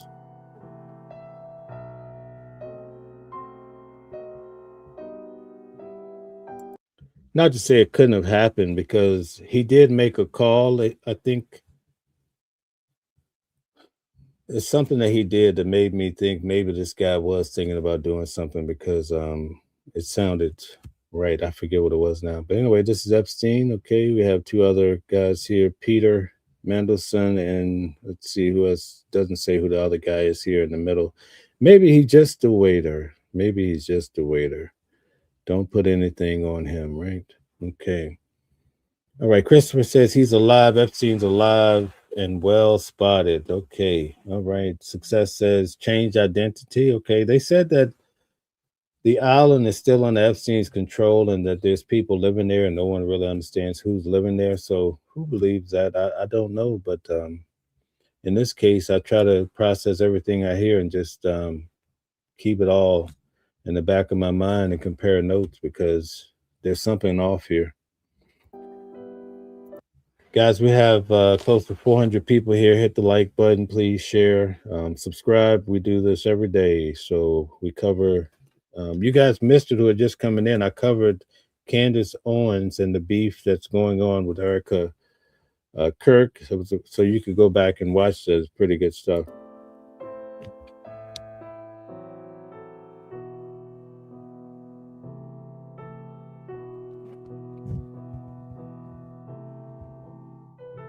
Okay, so who do we have here? We have Epstein, okay. Pepe, okay, and Leon Black, okay, attending. This is in New York in 2005. Looks like it's just a regular event. I mean, how many times do you take pictures with people that you just happen to see them at an event? You know, it doesn't mean you go home with them or something, so.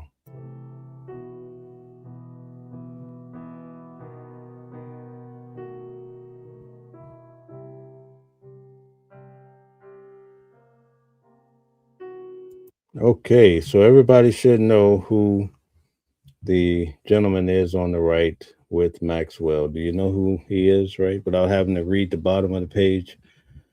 He's probably one of the wealthiest guys we know of this age. Okay, Candyman's in the building. Says both islands went up for sale. Okay, all right, thank you for the information. Mama Flip, you can hit the link. Maybe I didn't even put the link in there. Sorry about that. I was so busy talking. There we go. So guys, I said I was going to drop the link and I never did. So there's the link for anybody that would like to come up and have a chat, but please make sure that you're presentable and you're not nude. We've had that happen before. People just trying to get us in trouble with YouTube. So if you want to come up and have a discussion or ask some questions or whatever you want to do, tomorrow night at 8 p.m., I have a show with the criminal defense attorney, Calvin Johnson. We're going to go through Luigi Mangione, Donald Trump. We're going to talk about the photos, but I've been going to Luigi Mangione's trial every day. Also, Mama Flip has been going to, so I'm going to cover that after I get done with the Epstein files. So this is one of the files. We have Maxwell and we have Rupert Murdoch. What does he own? Whoever can tell me at least 2 things he owned, they get $20. So just put it in the chat.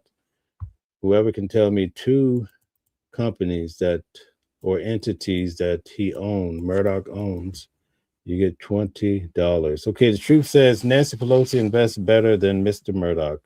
Yes, indeed, right? Insider buy trading. One flyer says, or Neo says, he's the guy that flips burgers. Okay. All right. Very good. Let's go.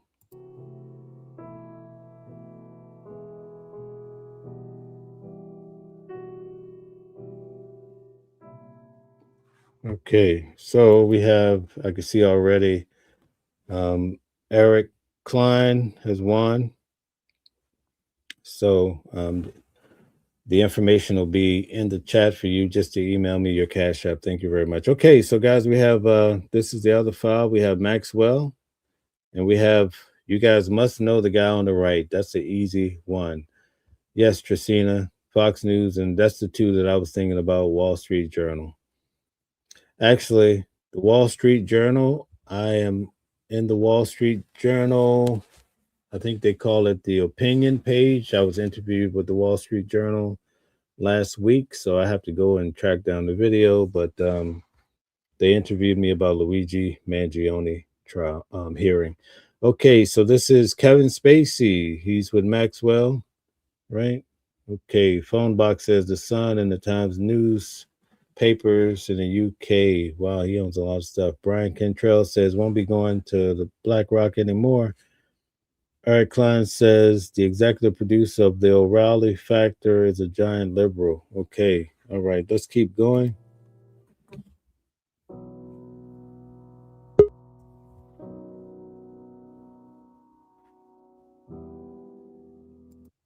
Okay, so give me 1 second here.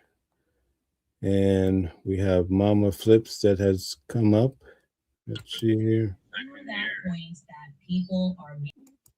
I'm not sure why that's happening. Hold on 1 second. I'm going to bring you up again. Let's do this again. Here we go. This is better. Okay, here we go. All right. Welcome on. How are you? I'm doing okay. How you doing? How's everything? Everything is good. Quite well. We had quite a long show, but I'm still going. I started off talking about Candace Owens and Erica Kirk, and now we're going through, as you probably have seen, we're going through the Donald Trump and Bill Clinton, all the individuals that are in the Epstein files. Any thoughts starting off? Well, I'm just watching, I want to say hi to Grandma Flip because my mother started watching you. So my mom just said he's live. He's live. We're supposed to be going to the casino and I overslept because, still trying to get over this flu. So she's like, I went on live because I figured that you were on live with your friend. He's live. I'm like, who's live? He's like, the guy that you on the show with the other day. I'm like, oh, let me go check it out. So that's why I'm here so late, and I saw that you dropped the link. So okay, we will play our games. But in the meantime, I said, let me just say hi. And I am actually, because I didn't get a chance to watch everything you had to do earlier. So I'm just watching your show. I just rewind. Oh, okay. Clips that you did between Erica and Candace Owens. It's going to be, so let's start real quick, because I know your guest is not expecting me today. They expect me on Thursday. And of course, I want to just get into your show and just mind your business right now. Let's get into this. It's going to get ugly. It's going to get ugly. It's going to get disgusting with Erica and Candace Owens. Now, right now, Candace Owens is giving her some grace, right? And let's make sure I'm very clear. I'm not a supporter or fan of Candace Owens. I think Candace Owens is a conspiracy person. I've called her worse in the past, and I don't want to get into that, but I think that there's a lot of stuff that she's done and said, and that's been very harmful for the Black community, for Black women, and pretty much in general for the world. I think her coverage and her disrespect as far as the survivors and the loved ones of people who lost people to COVID, I will never be able to forgive that, because as I've mentioned on several of my live, my mom is the longest living COVID survivor in New York. She unalived 3 times during her COVID struggle. She was in a coma for 3 months, and then she had to be in a rehabilitation for almost 6 months. So I take COVID very seriously, and everyone who comes in and talk about how COVID is not a thing and it's a lie and it was a government conspiracy, I stay having issues with them, and I'll never forgive her for that. And there's other people who's out there, very huge celebrities, even Nicki Minaj with the whole story of her cousin cousin friends who lost one of his testicles because of COVID. Is all of that, I think, is just very harmful and disrespectful. So I just want to make sure I say that just to know where I'm at with Candace Owens. So Candace Owens and I will never be in the same league when it comes to talking about different things. But with that said, we now have the widow of Charlie Kirk's going after her directly as a pew pew violence survivor. Pew pew is the weapon, because we want to make sure. I don't know if you on any other platform. Yeah, let me interject because we have a lot of people here now that just came in. Oh, I'm sorry. Am I talking too much? No. So I'm based on what you just said, I'm going to show them what you're saying as far as Charlie Kirk's wife real quick. Yes. All right. Yes, please show them. Give me. I'm just going to start with. I'm going to have 3 quick videos. Okay. Podcaster Candace Owens. Okay. At one time, a friend of Charlie's. At one time, an employee of Turning Point. She has been one of the main peddlers of these conspiracies. Hold on 1 second. Let me figure this thing out here. Okay, so why isn't this adding to the stage? Okay, here we go. It's up there. Good. And she is making a huge amount of money on it. She is building her business off of these lies. What do you want to say to her and the other people that are putting these lies out into the world right now? Stop. That's it. That's all I have to say. Stop. So this is just to me. I'm going to also let you know they pre-recorded this. Obviously, I told you this yesterday from about 11 o'clock to 4 p.m. I have Guys, we have close to 500 people in the building. We really need you to hit the like button, share, and subscribe. Thank you. Sources just everywhere. CBS News, the people that were in the audience I showed you were emailing me, and they had to do multiple takes because Barry wanted to read a prompter. These questions were pre-submitted, okay? And I would like to respond to this loaded question. What would you like to say? The podcaster Candace Owens, and I'm not even going to address this repeat talking point about people making money, except for the people that have actually made off of all of the money, millions upon millions of dollars. But this is the new thing. It's like if you keep doing what you were already doing in podcasting, or keep doing what you were already doing and doing ballistics on YouTube, if you catch a bunch of views, they want to convince you that like you wake up and you turn into a millionaire. Building her business. What are you talking about? I already had this business. I was already at top of the charts. Okay, I said I wasn't going to talk about it. I actually did because it's so ridiculous. Okay. But she says, I'm lying. And Eric responds, and her answer to what do you want to say to the podcaster Candace Owens who is lying is stop. So Erica would like me to stop lying. And I would like to honor that. Okay. I can only honor that if Erica is more explicit in terms of what I have lied about. You could just start like going through them. Maybe they will. By the way, it's coming on Saturday. Maybe I've made a mistake somewhere and I'm happy. I want to correct that, right? I'm not interested. My goal is not to tell lies.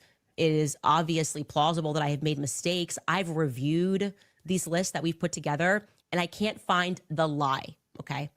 The lies that I find are coming out of Turning Point USA. Why is there not this same energy also for the feds? Because they've told some lies. So what am I lying about? Explicitly lying about? Not made a molecular or a minor mistake. We got a time zone wrong. And then it's like, she lied. The plane left a couple of hours earlier. Maybe somewhere I made a mistake on a timeline of Charlie being here on this day when he's actually there on that day. But I'm talking like, where am I lying? Okay, so is she lying? Talk to us. Tell us. Break it down. Me? Is she lying? I'm not sure if Candace Owens is lying. I'm not sure if Candace Owens is lying because you see, a lie is so subjective now since Donald Trump came into the political world. There used to be two things. There used to be pre-Donald Trump lies and post-Donald Trump lies. Because remember, there's such things as fake news and alternate facts. So right now we're living in alternate facts. Facts are no longer facts. What Candace Owens is doing is that she is taking specific. There's a lot of stuff that she talks BS about. Brigitte, the French president wife, that's I think is BS. COVID, I think is BS. But when it comes to Charlie Kirk, what she's doing is she's actually getting a lot of different people in that world to give her evidence, right? So she's getting the flight logs and she's getting the actual details of the photographer who took the card out of the camera, like this the USB card out of the camera that has the film doing after the unaliving on Charlie. She's talking about the people who appears to all have a Marine shirt. They all have the same color shirt. Is she lying? She cannot be lying on specific facts if she has receipts. Do you understand what I'm saying? But is she using the receipts and narrating it and putting in a way where it looks like the government is conspiring or hiding what happened with Charlie Kirk? That I don't know. Do you understand what I'm saying? Because you can't lie when you have receipts. That's the thing that a lot of people don't understand. You could probably reword things or maybe use the receipts in a different way. But one thing about Candace Owens is she has receipts. Now, is she exact on timing? Maybe not. I'm sorry. Okay, so let me get to, I want to break down Erica's Kirk. Hold up your book. Stop in the name of God. Amen.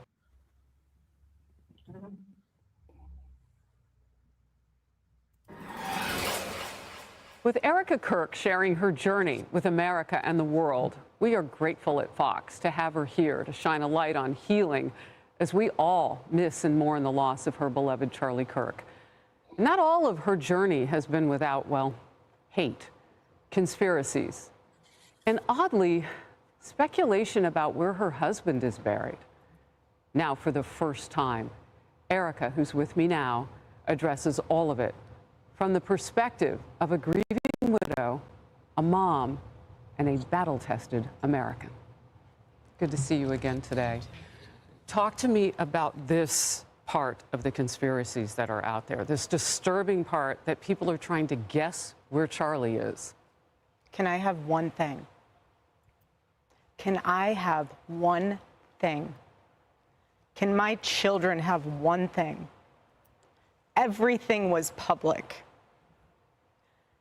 We will be building the most beautiful memorial for my husband at Turning Point USA, and it will be for the world to see, and it will be spectacular, and it will have basically museum style for our Charlie, for my Charlie. But can I have one thing? Can my babies have one thing where we hold it sacred, where my husband is laid to rest, where I don't have to be worried about some secular revolutionary coming and destroying my husband's grave while my daughter is sitting there praying? One thing, that this is my husband. Yes, he was Charlie Kirk to the world, and I know so many people love my husband, and I am grateful for that, but this is my husband. Guys, we have 700 people. Please hit the like button, share, and subscribe, and also mention your channel, Mama Flip. Yes. Can you hear me? Yes, just mention it. Yes. Mama Flip slot channel. That's MAMASSLOT slot channel. I would like everybody to follow me there. Mama Flip, MAMASSLOT, MAMASFLIP Mama Flip slot channels. Yes, thank you. Thanks. And I want to be able to have one thing left that is sacred to our family, to my in-laws, to my babies, and to my parents. One thing. What are they taking from you right now? Nothing. But I will tell you what they are doing. It reminds me so much of chapter 6 in the book of Nehemiah. He is building a wall, and the townspeople are at the base of that hill saying, Nehemiah, calling him all these names, saying all these things, come on down. Every single time he had the same message 4 times in a row. I cannot come down. I am busy building. That is how I feel. I do not have time to address the noise. My silence does not mean that I am complacent. My silence does not mean that somehow Turning Point USA and all of the handpicked staff that loved my husband and my husband loved them is somehow in on it. We are busy building. And you know what I thought? I thought these people are human. We are all grieving in our own way, and they are trying to find the answer to something that happened that was so evil. They are trying so hard, and I get that. We're doing the same. Anytime we hear a lead or anytime we hear anything, we send it to the authorities. Please dig into this. No rock will be unturned. I want justice for my husband, for myself, for my family, more than. So let me ask you a question. Do you think she has a right? Because obviously she does. That's her husband. But Candace Owens worked with Charlie Kirk. She put out a video where they seemed like they were really close. Do you think that Candace has a right to voice her opinion?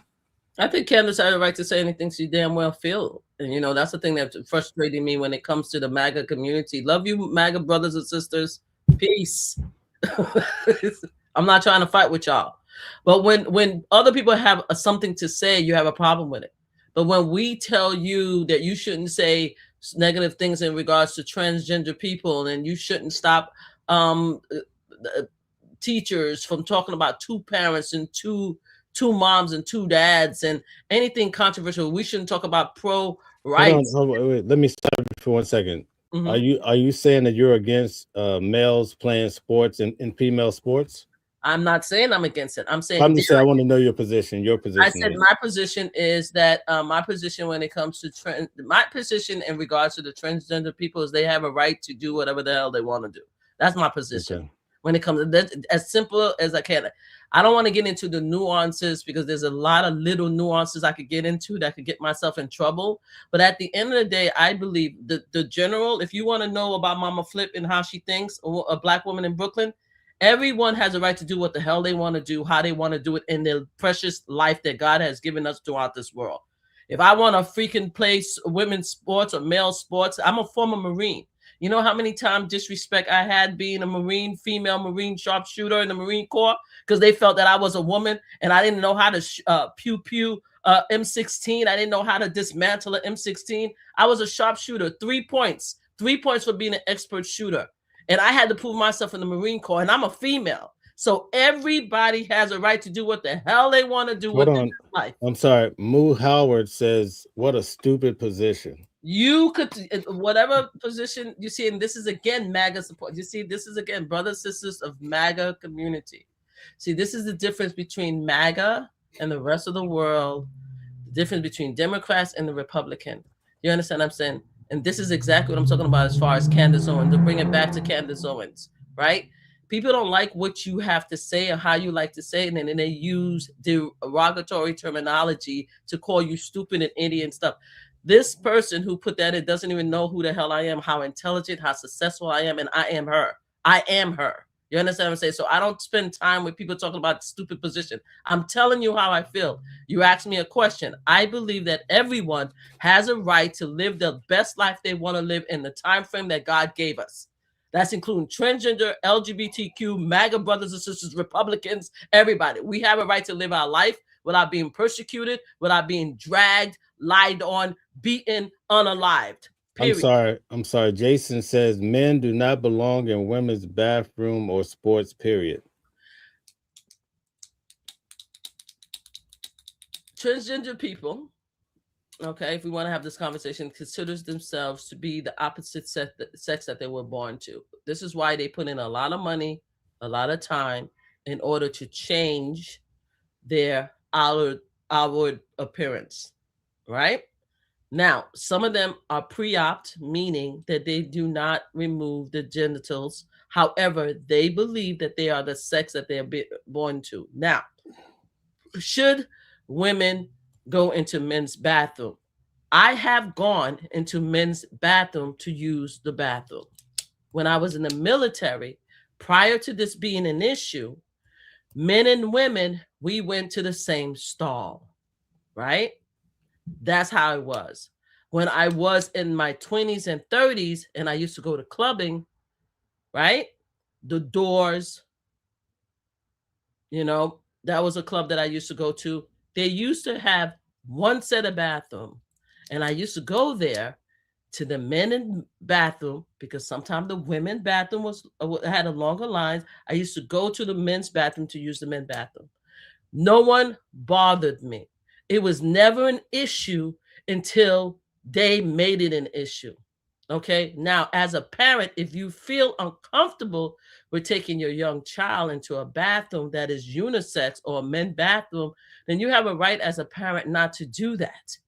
But you, in general, do not have a right to tell the world that a woman who needs to use a bathroom and don't want to stand on a long line cannot go into a man's bathroom to use a bathroom. Now, you guys want to spend the time and make it the reverse and say that a man shouldn't go to a woman's bathroom. You see, that's what everybody's talking about. Oh, a man shouldn't go into a women's bathroom. But what we don't understand, in my entire lifetime, I've gone into men's bathroom to use the bathroom several times in my lifetime. When I was a teenager, when I was in the Marine, as an adult, no one has harassed me. No one has tried to take advantage of me. I went to use the bathroom. And now it's a big issue. Because you know why? Because people don't like transgender people. That's what it is. People don't accept transgender people. So they want to make them into the new boogeyman, that they're coming after our children and our wives and attacking, that they shouldn't be in the same gym. We are in the same gym together. We are. Right? Some of us, we go into the same showers together. I mean, let's talk about how we have freaky dickies where we have men and women who wants to get a little sneak in the tip when you guys take your women and men to bathroom and do some sexual activity in the bathroom while the rest of us is on the plane, while the rest of us is in the clubs. Like when some of us, y'all know, some of y'all went in the gym with your loved one. Y'all did a little freaky dicky in the shower in the gym. Why are we playing? My whole thing is that it's become a very serious, nasty issue because people don't like transgender people and they want to use them as a ghost. You have a right as a parent not to have your child be part of any sports where you feel that someone is being unfairly advantaged because you think that the man that the transgender person should not be in the same sports with your child because you feel that they have an advantage. Okay. Right? That's the issue, right? Because they are men, so they have more testosterone, so they can't, the women's sports, for example, let's just use wrestling. So you don't want a transgender teenager to wrestle your female daughter because you feel that the transgender has more masculinity, so they're going to beat them, right? But when it comes to wrestling and boxing, even I know it has to be the same weight class. It has to be the same body mass. There's a lot in the games that make sure that these people are equal prior to them going into these sports. So the reason why I go into this is just say that I think that the transgender issue, everybody's making it into a boogeyman issue. It's not about the actual issue of safety of children, women, and stuff in the gym. It's just about making them into a boogeyman. And okay. I will land my plane. Okay. All right. So we're going to go back and... I'm sorry, Mel. I told you I warned you don't do that. It's okay. We're going to go back to the video. Thank you. Okay. All right. So let's go. Oh, my. It's for my husband, for myself, for my family, more than anyone else out there. So for me, you want to keep telling me to come down while we're building? I don't have time for that. Mm-hmm. But here's my breaking point on that. Come after me, call me names, I don't care. Call me what you want, go down that rabbit hole, whatever. But when you go after my family, my Turning Point USA family, my Charlie Kirk show family, when you go after the people that I love, and you're making hundreds and thousands of dollars every single episode going after the people that I love because somehow they're in on this, no. You know, I have to say it. I've never seen you like this. No, this is righteous anger because this is not okay. It's not healthy. This is a mind virus. Yes, I believe in our judicial system. I do. We have a hell of a team working on this. Excuse my French. But this is not okay. So you want to put these people back in the box where they've been creeping from?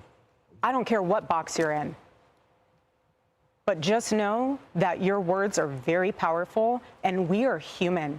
My team are not machines, and they're not robots. They are human. We have more death threats on our team and our side than I have ever seen. I have kidnapping threats. I have, you name it, we have it. And my poor team is exhausted. And every time they bring this back up, what are we supposed to do? Guys, we have 400 and some people. Please hit the 500. Please hit the like button, share, and subscribe. Thanks. Relive that trauma all over again? They watched my husband get murdered. I have no idea how I would have reacted if I was there that day. And thank the good Lord that I did not have to see that happen. But my team, they are rocked to the core. So why every single day do they have to be dragged through the mud, analyzed, hyper-analyzed? You know, the conspiracies that are out there, all of the like, do you think that there is more of it now because you do shine your light? I mean, did people just expect you would just go away? I don't know what they expected. I don't know what they expected. They pick on you because of your accessories. I mean, I've seen some of it. Oh, yeah. No, at this point, it's what? The conspiracy collection. Get it before Christmas. Do you think people are picking on her? I don't know, Erica. I'm sorry, I'm fixing on my camera.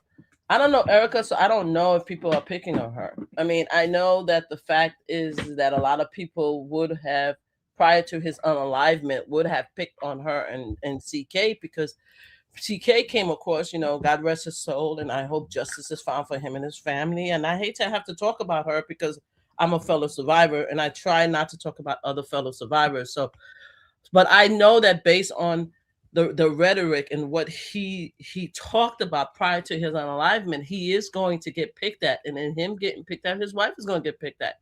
Because when you pick at different people and talk about different people, and you make fun and disparaging comments, especially about Black and brown community, you're going to get that back. I mean, whatever you give, you're going to get it back. So I feel bad that now because she's in the middle of a crisis, you know, because somebody took your beloved husband in the middle of the daytime in a YT community at a YT college with a bunch of YT people. Obviously, she feels, you know, horrific, because who do you trust, right? So if she's saying people are picking on her, I believe that they're picking on her. It should she expect it and continue to expect it? Yeah, because this is what the lifestyle that they set themselves up for. And they have a right to say whatever they want to, but you know, if you talk bad about people, they're gonna talk bad about you. Okay.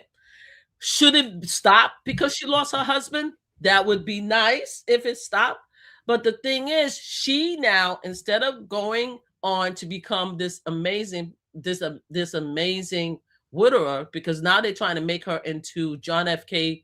Jr.'s wife, you know, Jackie Kennedy, because now she's the new MAGA YT Jackie Kennedy, because that's what they're trying to make her at, right?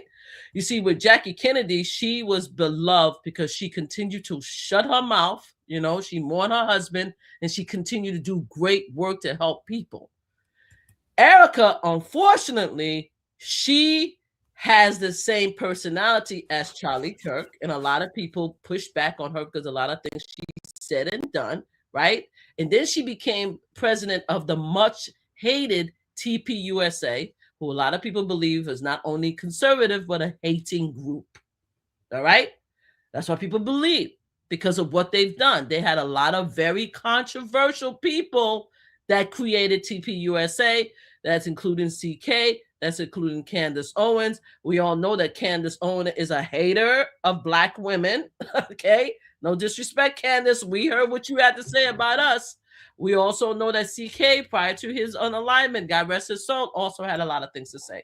So obviously she's going to get a lot of that. She got it while CK was alive, and she's getting it now. If she had just continued to do, if she has a right to get this job, to become the CEO and president, I'm not saying that, but if she had decided to go in the direction of other widowers of very famous people, loving the community, bringing people together, helping the divide, trying to decrease the rhetoric of anger and hatred after the beloved, after their beloved was unalive. I'm talking about Martin Luther King widower, Loretta King. I'm talking about JFK widower, Jackie Onassis. I'm talking about all of these. If she would go on that line, she may be able to bridge the hatred that's happening, but she's not doing that. She's not doing that.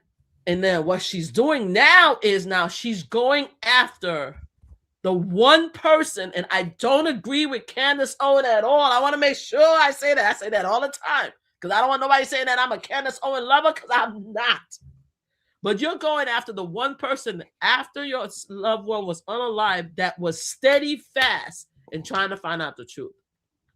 Let me show you this here. I want to see what you have to say about it, all right? Celebrated by the media.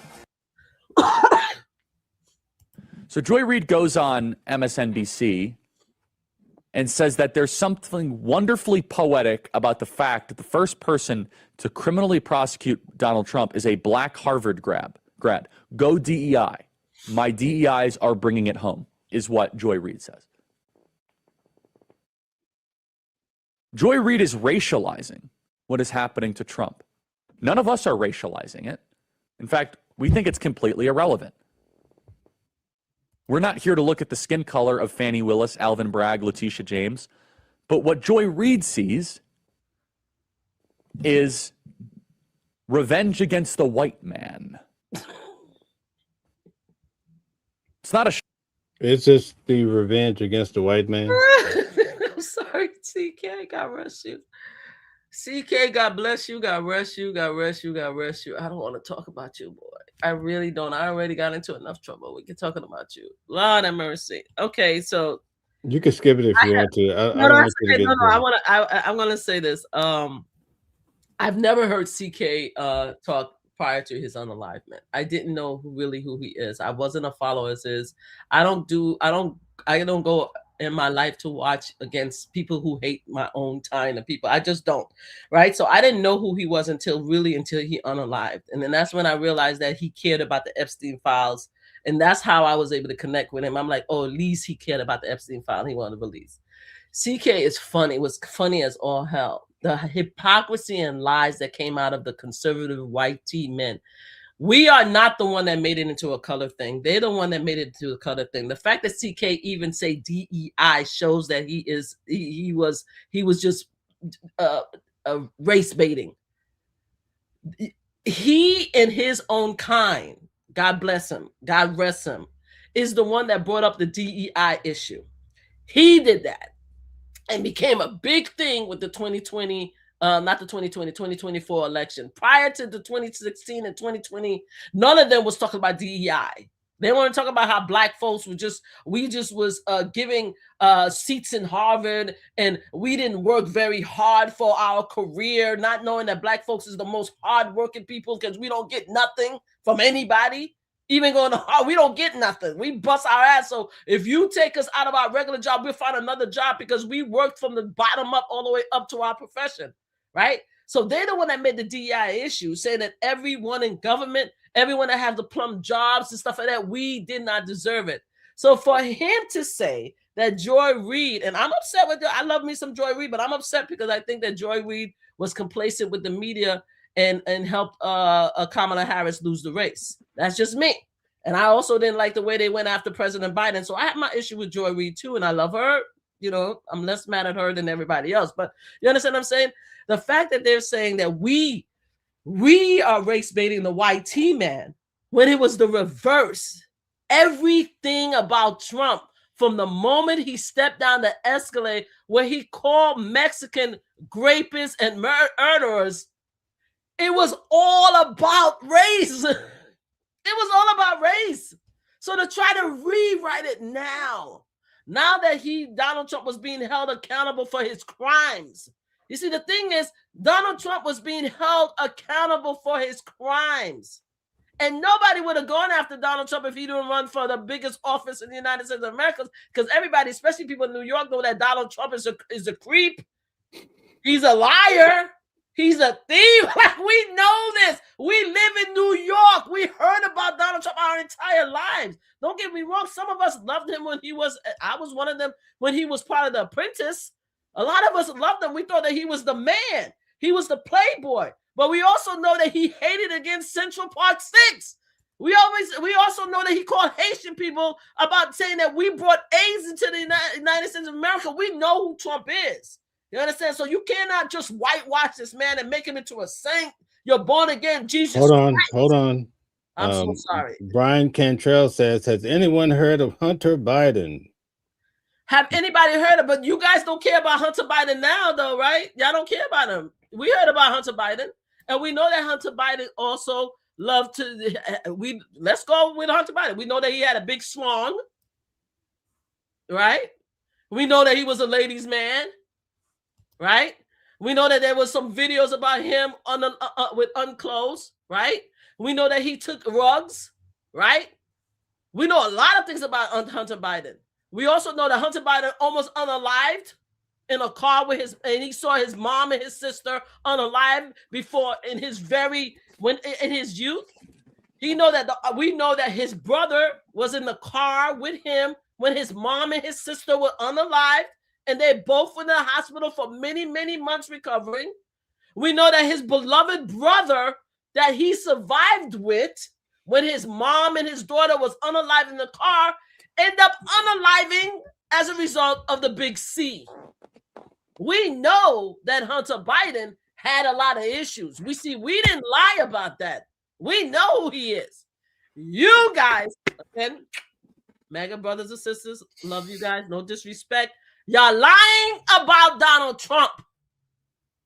Y'all rewriting Donald Trump history because you feel that you want us to accept him. Like I saw this person online earlier named Virginia while I was waiting to come on, while I was saying that, why can't you guys leave our president alone? First of all, he's not my president. He's your president. So please don't put we into this whole category. I don't recognize the man. Y'all didn't recognize Biden. Y'all didn't. So this is the hypocrisy bullshit that we talking about. Y'all didn't recognize Obama. You know how many times he ain't my president? What about Michelle? That man, that she-man, that transgender, she ain't a woman, right? So if you guys didn't recognize Obama, y'all didn't recognize Biden. I don't recognize Donald Trump, all right? So he ain't my president, but he's your president. And you have a right to ask that we respect and love him, right? Y'all have a right, just like we had a right to say, leave our president alone, right? But you don't have a right to lie about this man's history. This man is a creep. He's a creep, right? And now we're seeing it with the Epstein files. Now we're talking about 96,000 photos. And all these photos are coming out. And we're seeing him with his best friend Epstein. And let's put Bill Clinton on the side a little bit because we also knew that Bill Clinton was a player. We remember Monica Lewinsky. We remember what happened in the White House with the deaths of Monica Lewinsky. No disrespect, Monica, on her knees. You understand what I'm saying? We remember all of that. You see, I could see all sides. I don't have to lie and try to make my leaders squeaky clean. I know the kind of garbage they came in with. I know that. Candyman says if you're an American, he's your president. Point blank, period. Actually, no. I disagree. Just like I said, when you guys start telling me that President Obama and President Barack Obama, and when you guys agree that he was your president and President Biden was your president, then we could talk about whether Trump is my president. Because, y'all want to make sure that there was no other president besides Donald Trump. Is Bush your president? Is Carter your president? Because I can say Bush, and I can stand Bush. Bush was my president. Carter was my president.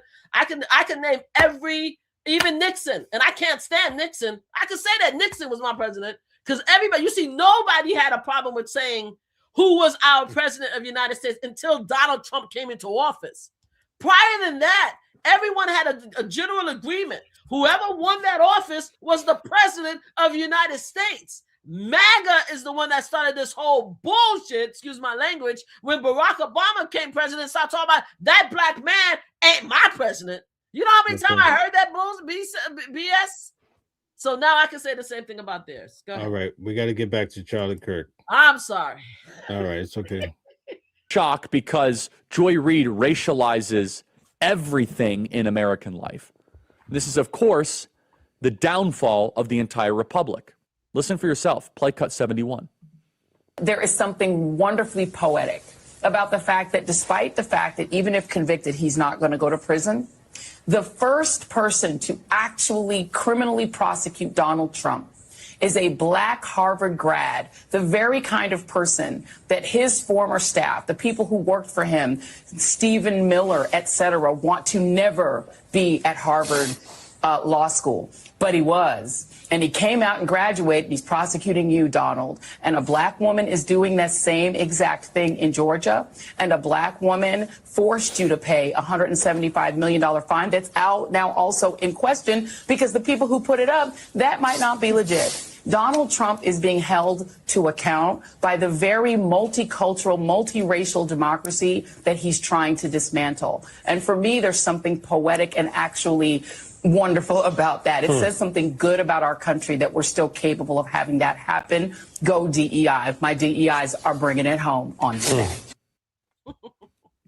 Hold on. You're not exactly making the best case here, Joy Reid. No. Fannie Willis is a DEI? Okay, you're saying it, not me. Okay. Fannie Willis has broken like every protocol and possibly Georgia law. Alvin Bragg is a DEI. You said it, not me. The guy's a moron. In one of the sloppiest written indictments, legally shoddy indictments we've seen. Letitia James is a DEI. You said it. I didn't. You're proving to me why they're terrible.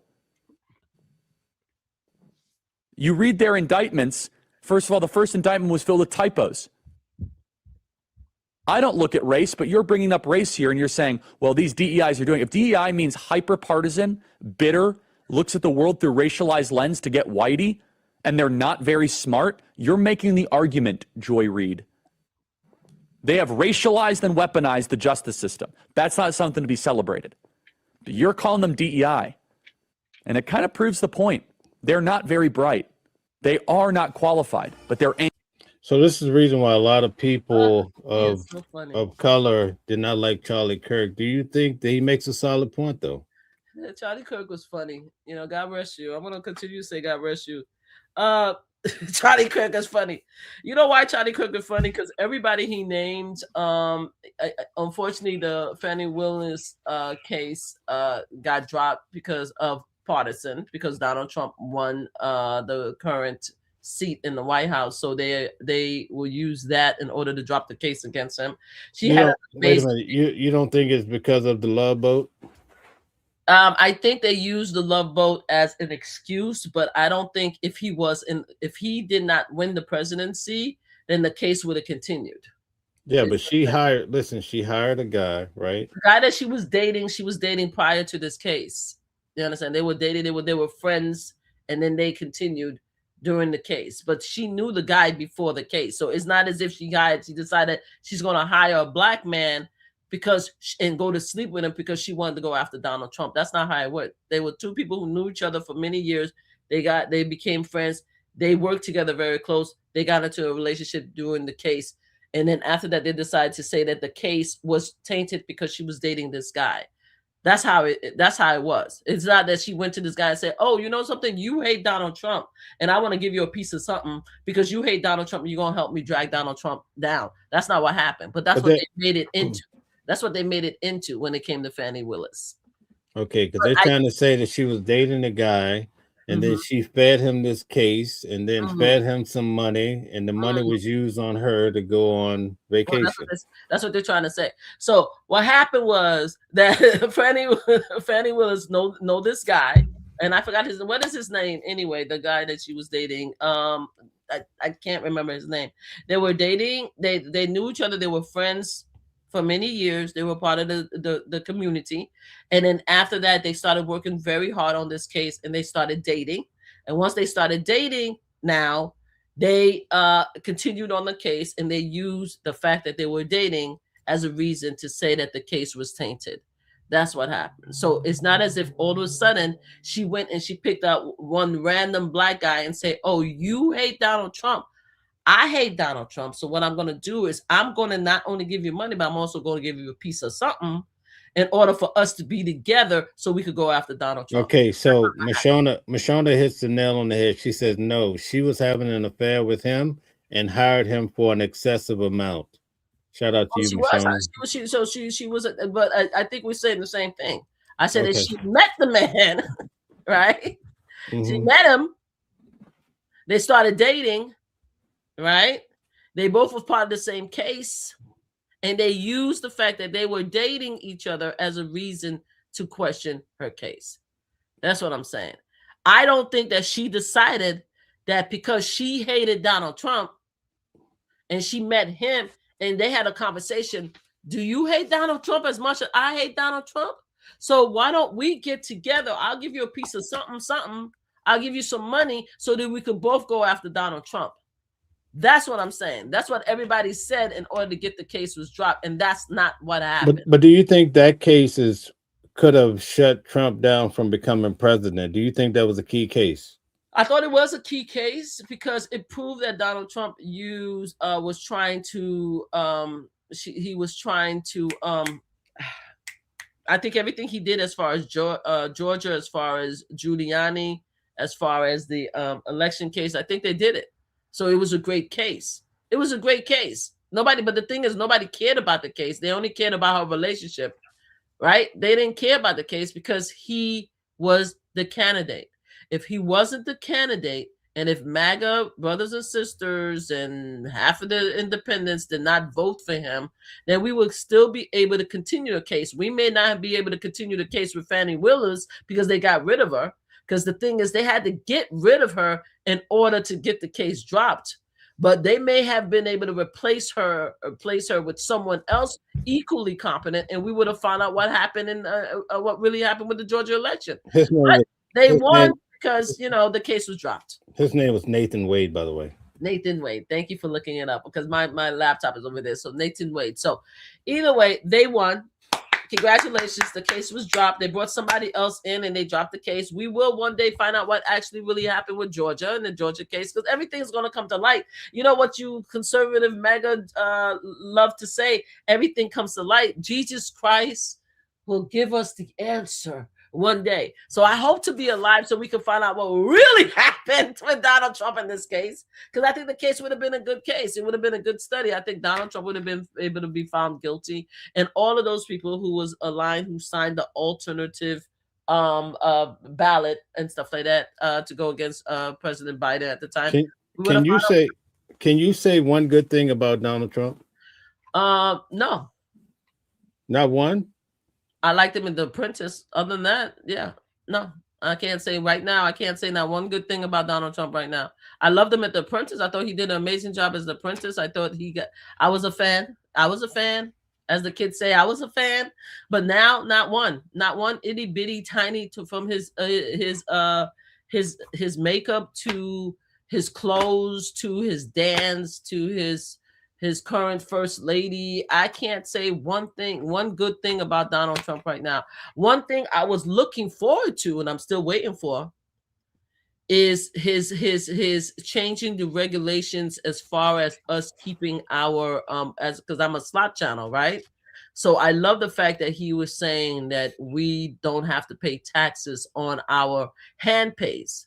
I thought that was amazing. I thought that was going to go through, so if I get money through my slots and I get a big hand pay, I don't have to pay taxes on that.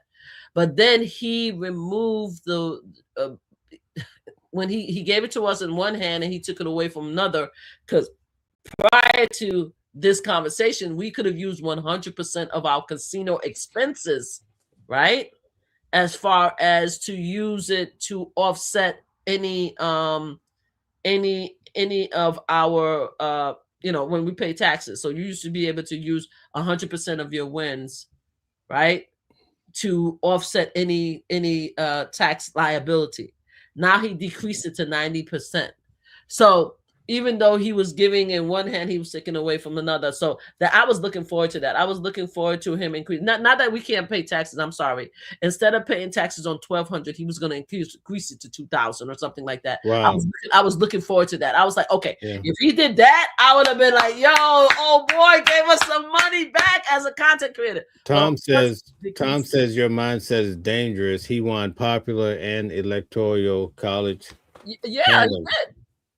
Congratulations, MAGA. Congratulations, MAGA.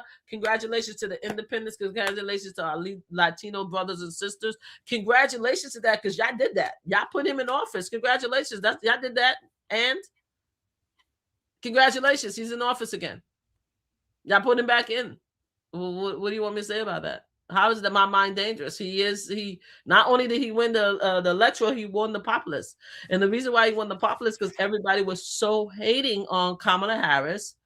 Our college loving young people was very upset because of what happened in the war across the world. And I'm not talking about Russia and Ukraine.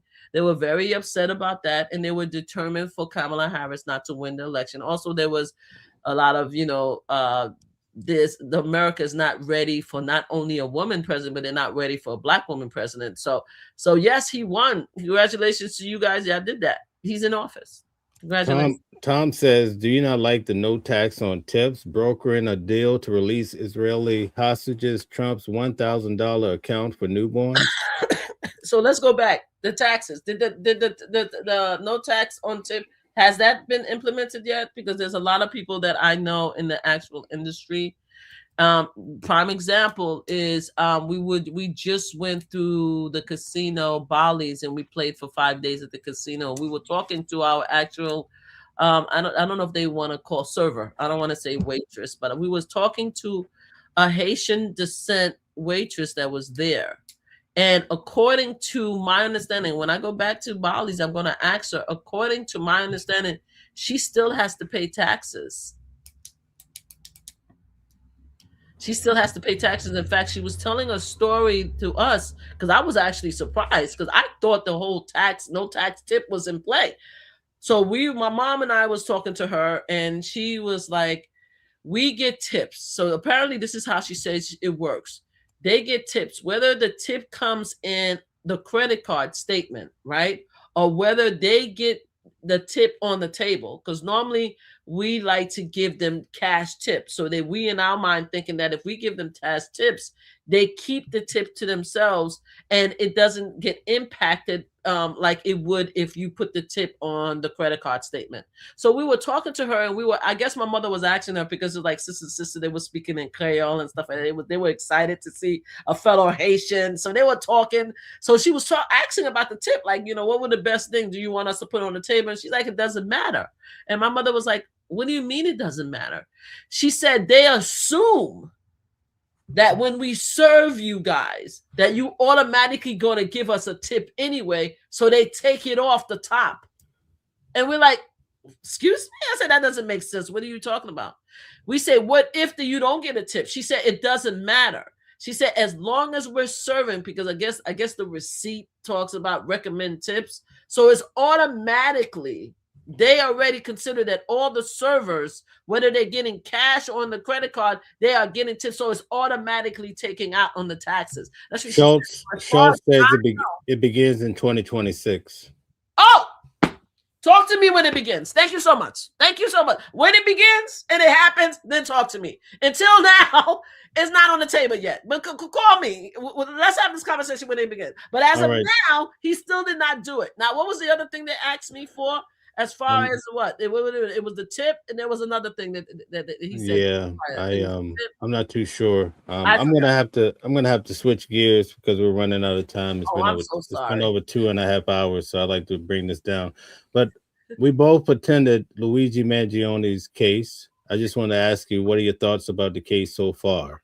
Before we go there, let's finish the Erica because we went into Trump, and you gotta be very careful. Don't bring up Trump with me because I'm gonna go crazy. With Erica and Candace, I want to just land my plane with that. I'm very surprised that Erica's taking this stance. What she's doing right now as the CEO, I'm sure she's probably getting a lot of flack from TPUSA and saying that you need to shut down Candace Owens. Prior to this, she was very quiet and introspective. She said she wasn't addressing the Candace Owens because she does agree that Candace and her husband were friends, and she understands that Candace is going through her own grief, so she's going to let her live. Now she took a stance in that she's directly going after Candace Owens. Candace Owens is being very graceful right now by saying, hey, I hear you. You want me to stop. You want me to stop lying. Just let me know what I'm lying about so I can fix it because I really want to continue to find out what happened with Charlie. Candace Owens is being very graceful right now, but it's about to get ugly real quick.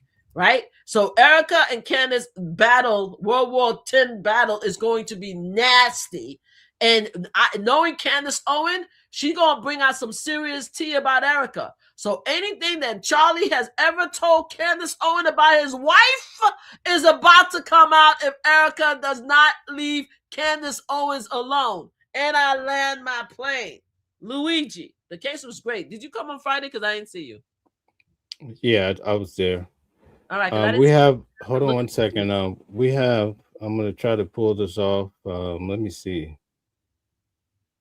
Okay, maybe let's see if I can find a short version. We have breaking news, but I'm trying to just give me 1 second. You can keep talking for a second here. Oh, I want to see something is going on at Brown University. Yeah, that's what I'm about to go to. So yes, I'm just trying to find a condensed version of it. Just give me 1 second. Yeah, they said it was like okay, guys. People. So hold on 1 second. See if we can get this up.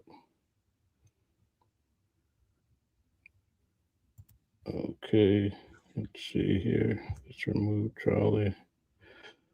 All right, you can keep talking while I get this up. Here we go. Yes. Here we go. I got it. Here we go. Yeah, let us know what's going on with that. So let's see what's happening. Oh God, Fox News. It's important for us to share what details we do have to the community because there's a lot of fear and anxiety and unfortunately already some misinformation, but this is very early hours. And so please know that some of these details may be subject to change, that this investigation is ongoing.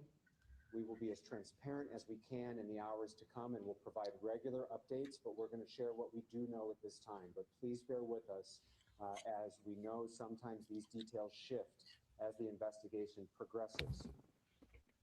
Sadly, today is a day that the city of Providence and state of Rhode Island prayed would never come.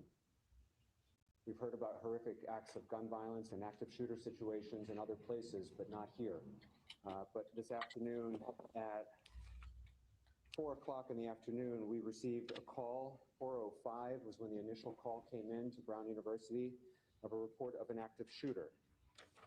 I can confirm that there are 2 individuals who have died this afternoon, and there are another 8 in critical status, those stable, at Rhode Island Hospital.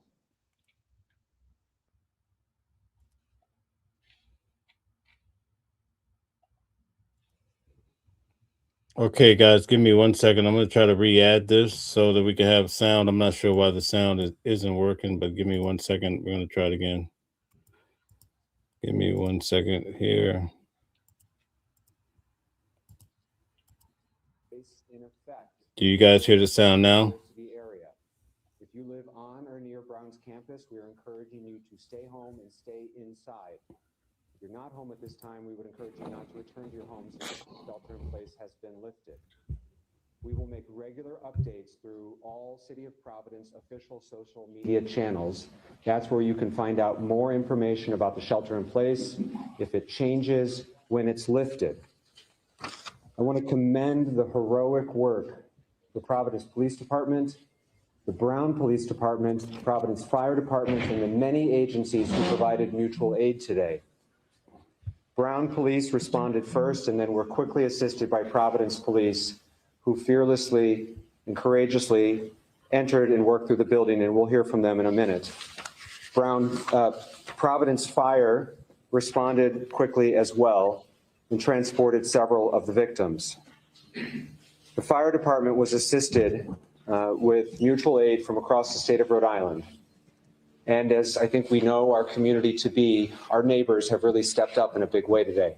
And we're very grateful for everyone who has offered assistance and who will continue to offer assistance. The fire department was aided by departments in Warwick, Barrington, Bristol, Brown, EMS, Pawtucket, Cranston, Coventry, Smithfield, East Greenwich, North Kingstown, Woonsocket, professional ambulance companies, Situate, and Cumberland. Providence Police and Brown Police were aided by East Providence, Cranston, Cumberland, the State Police, the FBI, and the ATF.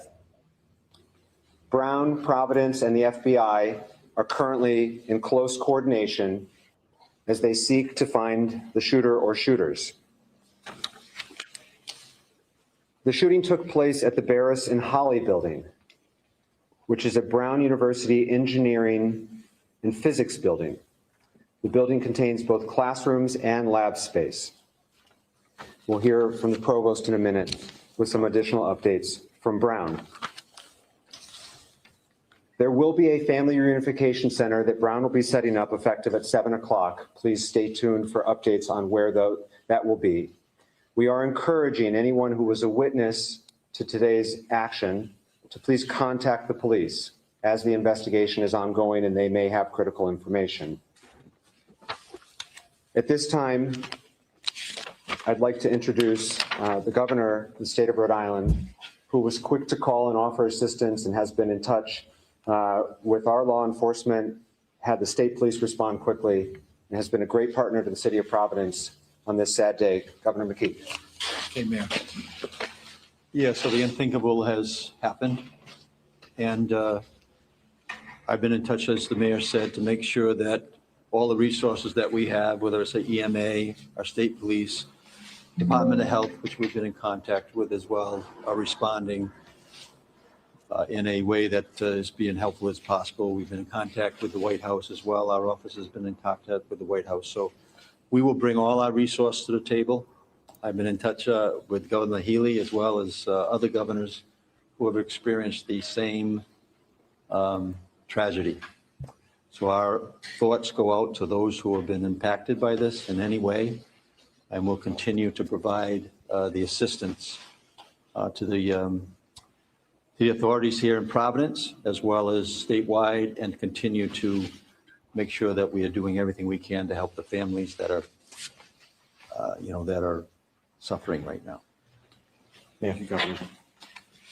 Now I'd like to introduce Chief Rodney Chapman from Brown PD.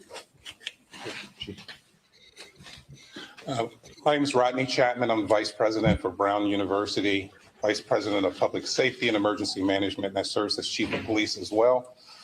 As mentioned, we will mention this several times, this is a very fluid situation and dynamically involving. Needless to say, my primary concern is the safety and security of this community. And we are encouraging, if anyone has information about the tragic events that unfolded this afternoon, to please contact us and provide that information. At this moment, I do want to say and share that my profound thanks and appreciation for all of the first responders who have come to assist us and all that are gathered right now speaking to continue this investigation, to include all of the City of Providence resources, state resources, and the federal government in terms of the FBI and ATF. Sir? Now, Commander Tim O'Hara from Providence Police. Good evening, Tim O'Hara, Deputy Chief of Providence Police. So earlier this afternoon, when we received the call for an active shooter inside a building inside Brown University, our officers responded, and as they're trained to do, entered that building immediately and began searching for a suspect. They did a systematic search of the building. However, no suspect was located at that time. They were able to clear that building and provide a safe place for all of students and faculty and workers that were in that building to meet at. Preliminarily, all we have is a suspect that was a male dressed in black. It is unknown how he entered the building, but we do know that he exited the Hope Street side of that complex. We're utilizing every resource possible to find this suspect. The shelter in place is in order, and I urge people to take that very seriously. Please do not come to the area. There's an active police investigation going on, and there's a lot of police activity. We've got assistance so far from some surrounding communities, the state police, the Cranston Police, East Providence Police, as well as our federal partners in the FBI and the ATF. We're talking to witnesses at this time and delving into any video that's in the area, and the investigation is very active and ongoing. We'll be updating you, I'm sure, throughout the night. But as I said, right now, there is no suspect that is under arrest. So please stay out of the area. Thank you. We'll take questions at the end. We'll take questions at the end. We have a few more speakers, please. Next, Fire Chief Derek Silva. Derek Silva, Fire Chief of the City of Providence. As mentioned previously, at 4:05 p.m., we were dispatched to the area of Waterman and Thayer for an active shooter incident, where our firefighters, known as a rescue task force, linked up with Providence Police with 2 operational locations at Waterman and Thayer and Waterman at Hope. Rescue Task Force is a firefighter that wears body armor and has ability to stop any shooting wounds and make sure that any victims are extricated quickly. With the assistance of police in neighboring cities and towns, 8 people were transported, as the mayor mentioned, critical but stable condition, and 2, unfortunately, were dead on arrival.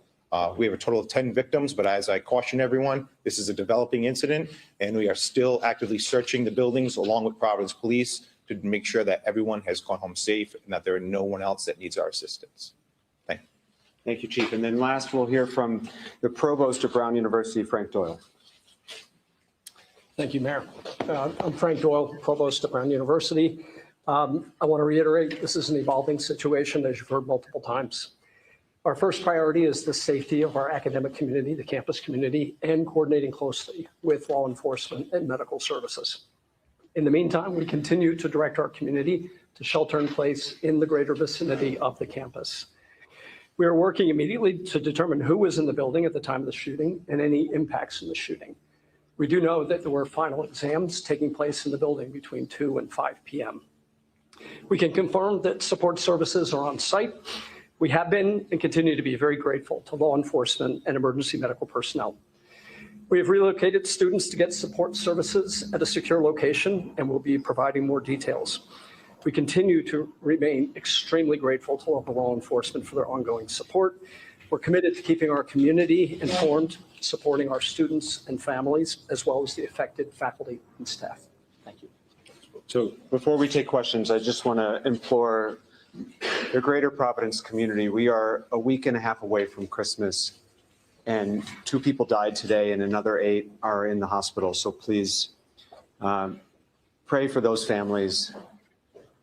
Understand that this is not something our community has gone through together, but I also know this community, and I know that its best moments are when we come together to support one another.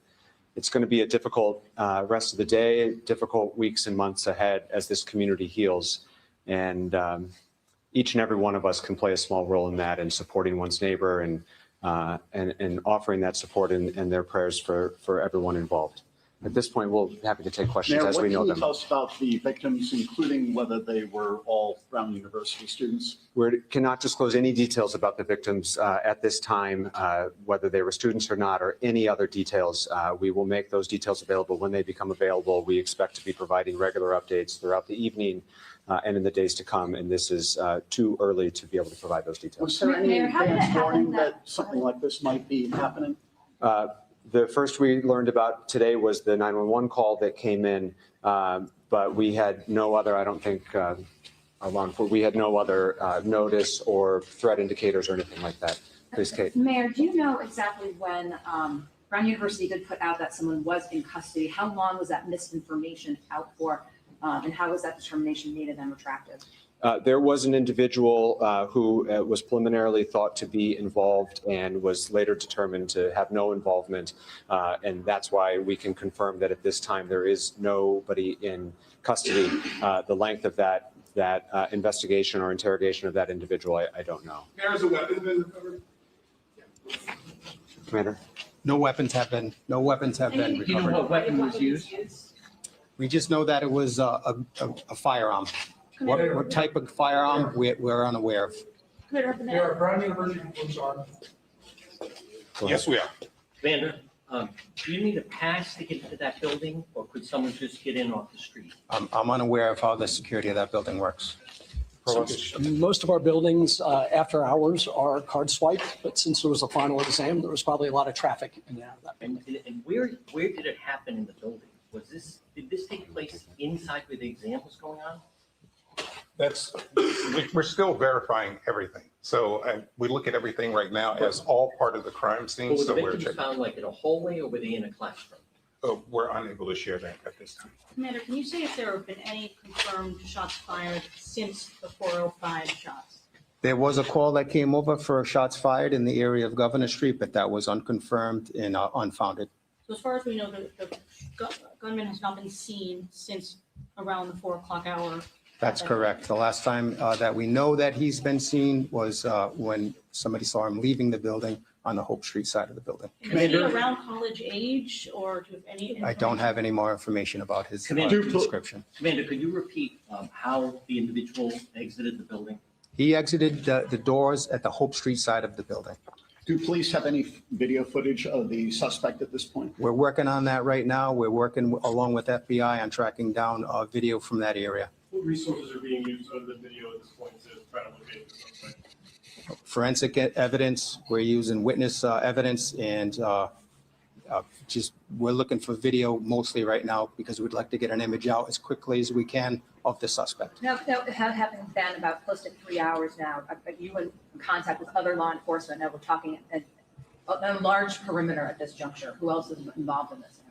As I said earlier, state police are involved, ATF, the FBI, Providence Police Detectives, and all the other squads that we have available to us at the Patrol Bureau, and then our specialty intelligence units and our real-time crime center will be involved as well. Any multi-state alerts? Not that I'm aware of, no. Has everyone vacated that building at this point? No, not everybody. There's still a police presence in that building. That's the crime scene. We're going to be in that building for quite some time. But the students or faculty, bystanders? Yes, everybody that was in that building at the time has been moved. Commander, so it's 2 deceased and 8 that are in basic critical condition at the hospital? They're in stable condition at the hospital, Rhode Island Hospital right now. Are they able to provide any details? Or? That's what we're working on right now, John.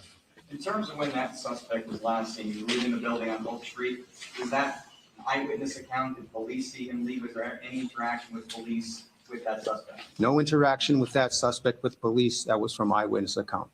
Chief Deputy from Shelton, I just wanted to know if there's any kind of description you can provide to anybody here right now. I know it's kind of hard, but we don't know what we're looking for. So there's a lot of people on edge. Is there anything that you can give us? All I can give you is a male, all dressed in black at this time. We're hoping to get something very soon. An image would be the best thing for us to get out there to you guys and everybody else. So Do you have an image of him? that I can't confirm. Do you have an image of him? I do not have an image of him. Did he left on foot or did he get into a vehicle? He left on foot. Did he go down Hope Street? He exited the building on Hope Street. Where we went from there, we're unsure. How do you find a suspect in a city campus? Makes it very, very challenging. We have all available resources, and as the governor mentioned, he's in touch with governors in other areas as well. This will be an ongoing investigation. Obviously, FBI, ATF, Providence Police, Brown Police are all actively investigating this as we speak, and we will provide updates as they become available. We expect to provide regular updates throughout the evening and in the days to come. We will share information as we have it with all of you. We knew that this update was preliminary, but we also know that there's a lot of fear and anxiety and concern in our community, and so it was important to get out the details that we do have at this time. At this point, you know all the information that can be shared, and we will keep the community and members of the press corps updated as we go throughout the evening. Okay, very good. So that's a sad event, right? It's a horrible event, and we should take the moment to have a moment of silence for the 2 individuals that was unalive. So if we could just have a moment of silence for the passing of those 2 individuals.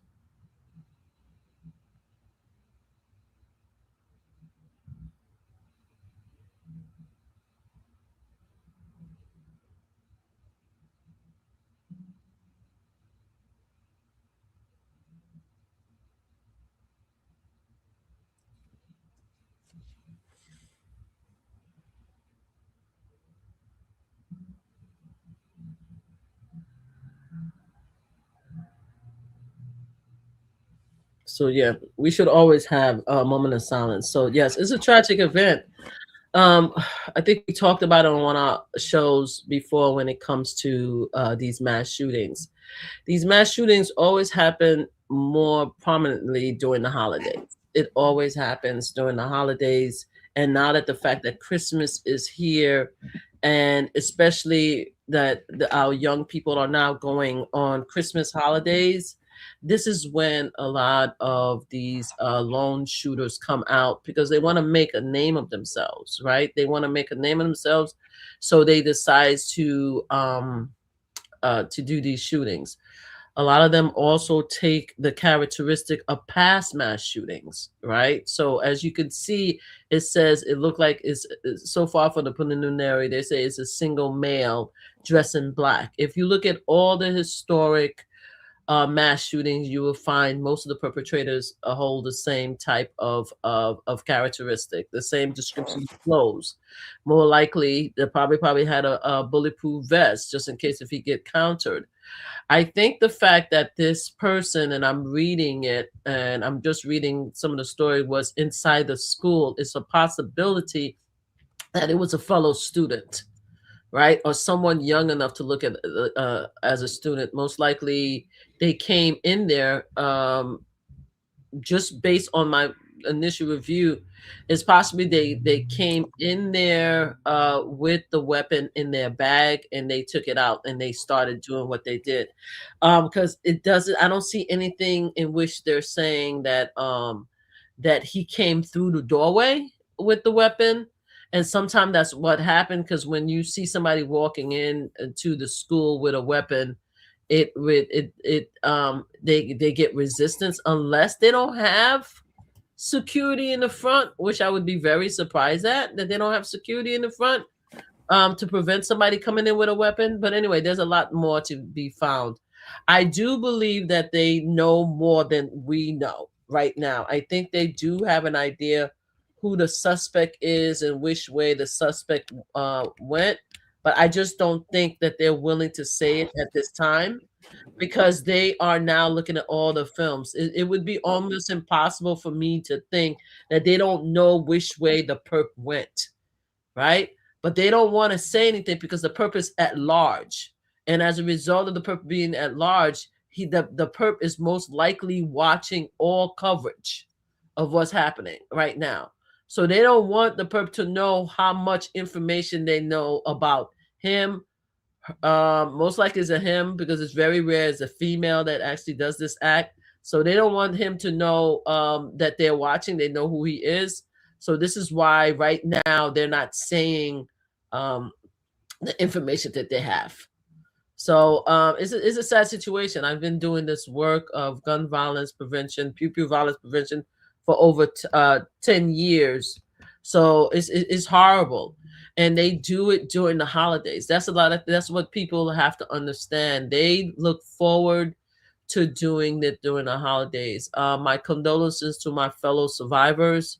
I always like to say that they right now is going to have to go through what a lot of us who lost our loved one to pew violence. They're going to have an empty seat at their table. Some of them already bought gifts for their loved ones that's not coming home. If you guys are a praying community, please pray for the family, especially if they've never lost anybody due to this type of violence. It's going to just be the most horrific, gut-wrenching time of their lives right now.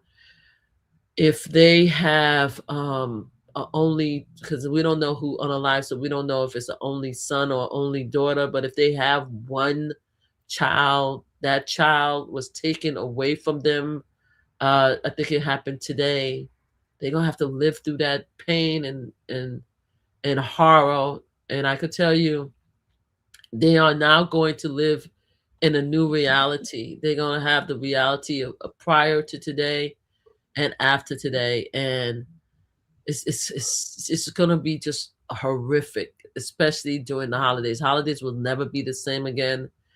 Christmas will never be the same again. It's just, I can't even begin, unless you live that life, because we do live a life as a family. You know, we lost two. We lost one, Pierre-Paul Jean-Paul Jr. is my nephew that was unalived in Queens as a result of gun violence. In 2008, November 11, 2008, God rest people. We call them people. We also lost Lance Corporal Nicholas White in Iraq in, I believe it was June 21st in 2006. He got unalived 2 days before his 22nd birthday. We still remember Nikki to this day, his name Nikki. So We had 2 tragedies in our lives, and I could tell you that it changes you. It changes you as a person. It changes you as a family. And that's the reason why I got into this work for many years. I was in the gun violence prevention work. I also in the survivor work. I resigned 2 years ago just to take some time and give the opportunity to somebody else to take over my lead, because I was the survivor lead in New York for many years. So right now I'm not doing that. I'm doing more content stuff. And now Mel introduced me to this world, so I'm doing this. But I could tell you that the work is hard, but being an actual survivor is the worst type of existence that you could even imagine. Whether you lost a loved one due to a disease like the big C or an accident, every death of a loved one is a tragedy. So I am not going to do the disservice of equating different type of deaths for any, because every loss is a tragedy. I could tell you, based on experience of someone who lost a loved one due to pew violence, especially when you expect that loved one to come home to have dinner and all of a sudden you get that call and they're no longer here, is the most gut-wrenching, the most difficult time of your life. And I pray, even though I'm a lapsed Catholic, I pray for the family members, because they are now going to live in a new existence. They need to have love around them. They need to have family, and they need justice. They need justice, because right now they are not even able to grieve right now, because the person that took their loved one is still on the run. So they need to catch that perp right away to keep the families in their prayers, but to also keep the community safe, because especially if the family lives in Rhode Island also, that's scary. But imagine if you don't even live in Rhode Island and you out of town and you have to come in. It's crazy. I can't even begin to tell. So let's pray for the families. Let's hope that they capture the perp. But I really think that the FBI, the college, the politician, they know who the person is, or they have the idea, but they're just not saying it out loud, giving all the information, because they know that the shooter is watching. And it'll be horrible the shooter's part of the community, and it will be double horrible of the shooter's fellow students. It's a lot. So yeah. That's okay. So would you like to, before we check out, you want to finish up what you were saying about Erica Kirk or Trump? I forget what you were saying. Yeah. Oh, there's a lot of, or we could go to Luigi Mangione for a few minutes to wrap up. There's a lot of people that are talking a lot of crap here that might want to be removed from the chat. I'm just saying. I'm watching some of these chat. You ever remove people from the chat, or you keep them in there? No, we do. If they're out of pocket, yeah, we do. Yeah, there's some of them that's out of pocket. But anyway, rest in peace to the 2 individuals that was unalive, and blessing to their family during this holiday season. So where did you want to go as far as going back to the subject matter? Do you want to go back to I think we started talking about Luigi when you said that the breaking news. Yeah, so we could what are your thoughts about Luigi case so far? I was hoping the case was going to be over on Friday. We have to go back next week. So I went in there earlier the morning, so I saw that they were speaking to one of the police officers that actually pat down Luigi. And I think he was the officer that actually ended up putting the handcuffs on him, if I remember correctly. Now, he was a very interesting person. He didn't come in, because I didn't hear, because I got there kind of late. So normally the first half hour is the discussion between the lawyers. But I think they started a lot earlier, because by the time I came in, I missed his entry and stuff like that. Sam McCoy and Yes, Eric Houston. Yeah. McCoy is the one you're talking about. Yeah. Yes, because I didn't see Houston. I read about Houston, because I was trying to come back, but they closed the court early, I guess, because I was trying to come back at 3 o'clock so I could get the 3:30 to 5 o'clock. But I think they ended it about I think around 3 o'clock. So I missed the ending of the trial. But I was there for I'm sorry, guys.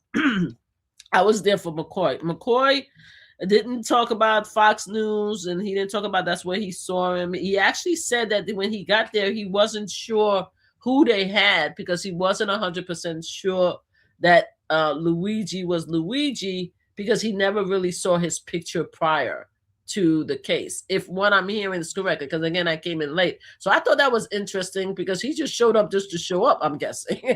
he heard that they might have the CEO on the live, so he wanted to show up.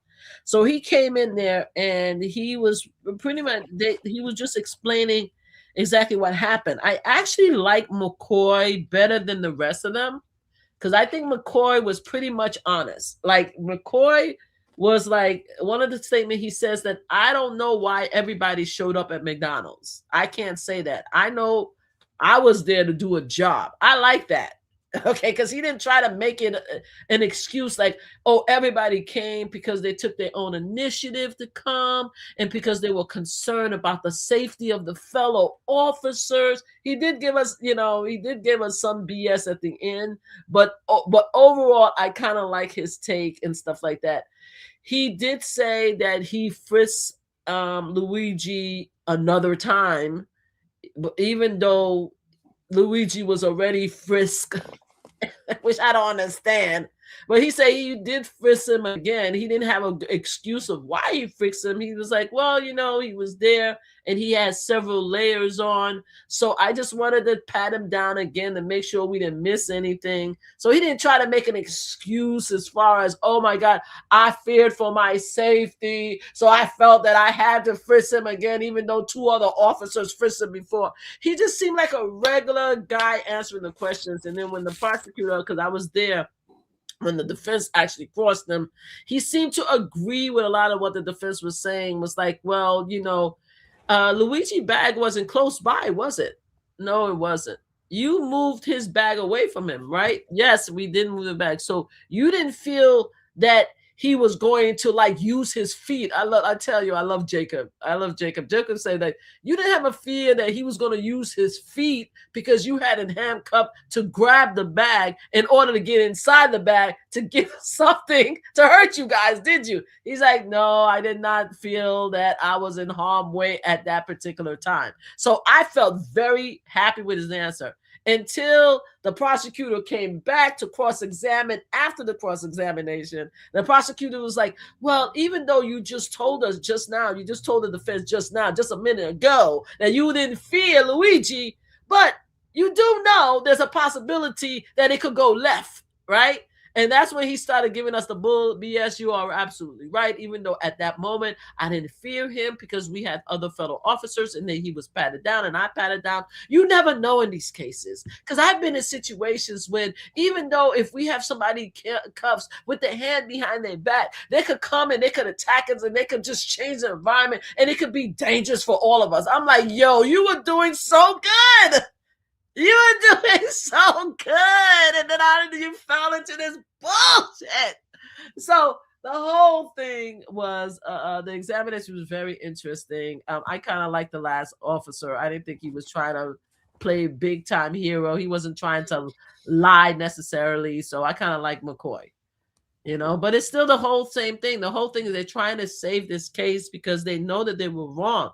They know they were wrong for not reading his Miranda right. They know they were wrong for searching his bag without a warrant. They know it, but they're trying to make this guy, Luigi, the most dangerous human being in the world, and he's not coming across that way. I'm sorry. I mean, I think that justice should be had. I think that if it is proved that he unalived Brian Thompson, God bless, rest Brian Thompson, peace. I hold his family in my heart. I wish them the best during the holiday. But the fact of the matter is that they should not have done what they did. They failed in the procedures, and they need to be held accountable and stuff like that. But they want to make it like an excuse that because they knew that Luigi was the guy that unalived Brian Thompson as a result of his photo, they felt that they had to go through extraordinary means in order to get him caught up. Like they had to go to extraordinary means as far as asking him questions, because that's another thing. McCoy asked him additional questions. McCoy wasn't supposed to ask him questions. So even though he was patted down previously, even though they knew about his ID, McCoy asked him additional questions he shouldn't have. And he did it without the Mirandizing him. That's another thing about McCoy. But at least he said, the reason why I asked him questions is because I wanted to get information. McCoy said that. I don't think the prosecutor was happy about that statement, but he did say it. That's why I like McCoy, because he didn't come across as if he was trying to lie about what he did like the other. And the others, I don't even know if they're lying on purpose, but they're lying in order to save the case. They're trying to explain their misbehavior, right? That's the thing, because I don't want to call the officers liars, but they lied. And they're trying to say the reason why they lied is because they had a dangerous guy. He wasn't dangerous at that point. He sat down with his hand up like this. He listened to all the instructions. McCoy agreed to that. He didn't intimidate. I wasn't intimidated by him. I didn't have any fear in my heart about him. He listened to everything besides him lying about his ID. He listened to everything we said. He followed all of our instructions and stuff like that. When we asked him to get up, he got up. When we asked him to put his hand behind his back, he did. When we asked him to put his hand against the wall, he did. He did nothing. He just followed all our instructions. But you could tell by the video and the photos that these officers were relaxed. They weren't intimidated by Luigi. Luigi wasn't doing anything to intimidate him. The perception is that, because he was such a dangerous person, because he came out of open, if he is the perp, and he was bold and brazen, and he unalived somebody that looked like them, somebody that could be their father and their brother and stuff like that. He unalived it in daytime. So in theory, this is one of the most dangerous person that you have in front of you. But when they got there, though, and they saw this young man sitting there eating his breakfast, chilling, and they approached him and they spoke to him, he gave none of that. He gave none of that. He didn't give any energy, any negativity, to the point that they spent like almost 20 to 40 minutes trying to figure out, can it possibly be the guy? Are we sure that's the guy? Because he's not giving us nothing, right? And the moment that they felt it was the guy, they should have Mirandized him. They should have put him in handcuffs. They should have took his bag. They should have got a warrant to search his bag. But they didn't do any of that because for some reason, mentally, they felt they had to do all of this to capture this young guy. That's where we are. Any other questions? No, I think you did a great job. A lot of people are talking well. There was one guy that was calling names. I got it. Some of the people that thought that you were talking about them, you were not. So I just want to make that clear. I was talking about who? When you said someone was speaking negatively or derogatory, some people thought you were talking about them. I took care of the guy who was just calling you names. It was just one guy. It was just one guy that was calling me names and stuff like that. I don't mind, guys. Let me tell you something, and I hope that Mel understand this. I don't mind people talking crap about me or my opinion and stuff. You guys gonna call me stupid? I'm gonna counter your perception because I'm not stupid. I tell you, I find myself to be very intelligent for a Brooklynite, for a woman. I speak like everyday language, because I like simplicity. I don't need to use $1,000 words, but I'm very well known in my field, very respected, and I'm her. And if you know your kids and your teenagers, especially Black America, if we say we her or we him, that means that I'm it. You understand what I'm saying? So I don't care if people call me stupid and unintelligent, blah, blah. But what I don't like is people disrespectful on the chat and stuff like that. I don't think it's necessary because I'm not disrespecting the MAGA brothers and sisters. I have MAGA brothers and sisters. Now, I don't have MAGA brothers and sisters, thank God, but I do have MAGA extended family who really loves Donald Trump and believe in what he's doing. It took me a long time to get to a place where I could even have this conversation with Mel or anybody because I was so angry for so long. So I can understand people being angry at me and my take on Donald Trump, of how I feel about Donald Trump and my political views. But I promise you, I'm in the world. So I know exactly what I'm talking about when it comes to politics and what's going on, and especially when it goes with Trump. But that don't mean that you guys have to like what I have to say. But you can't come in these chat and be in disrespect because I'm not calling my MAGA brothers and sisters out of their name. I'm not calling them those. I'm not doing all that. I used to. Don't get it twisted. When he won the first time, 26 and 2020, I had mad hate for you guys. But right now, we're no longer there. I mean, y'all voted for him again. And with the help of the independents, with the help of the Latinos, with the help of a larger community. So I got to give y'all that respect because I'm like, yo, y'all did that. You understand? I don't like it, but I can give you respect. And I would like to have the same respect. You may disagree with me, that's fine. But if you start calling me by my name and starting stuff like that, then you got to go because I'm not doing the same to you. Okay, very good. So thank you. So I didn't really want to do this, but there's a lot of people in the comments. So I'm going to close out the show for the next 30 minutes. I'm going to go through this one more time. Okay. To show them a sequence. Now, if you want to interject and say something, just do a wave or something. But I'm just going to go through the footage so everybody can kind of understand the whole Charlie Kirk, Candace Owens. We're just going to have a little watch party. We played it before, but I'm going to play it straight through for those who are just coming in. So first, we're going to look at Charlie Kirk, and then we're going to see how Candace and Erica started going back and forth. So let's get to it. Motivated and celebrated by the media. So Joy Reid goes on MSNBC and says that there's something wonderfully poetic about the fact that the first person to criminally prosecute Donald Trump is a black Harvard grad. Go DEI.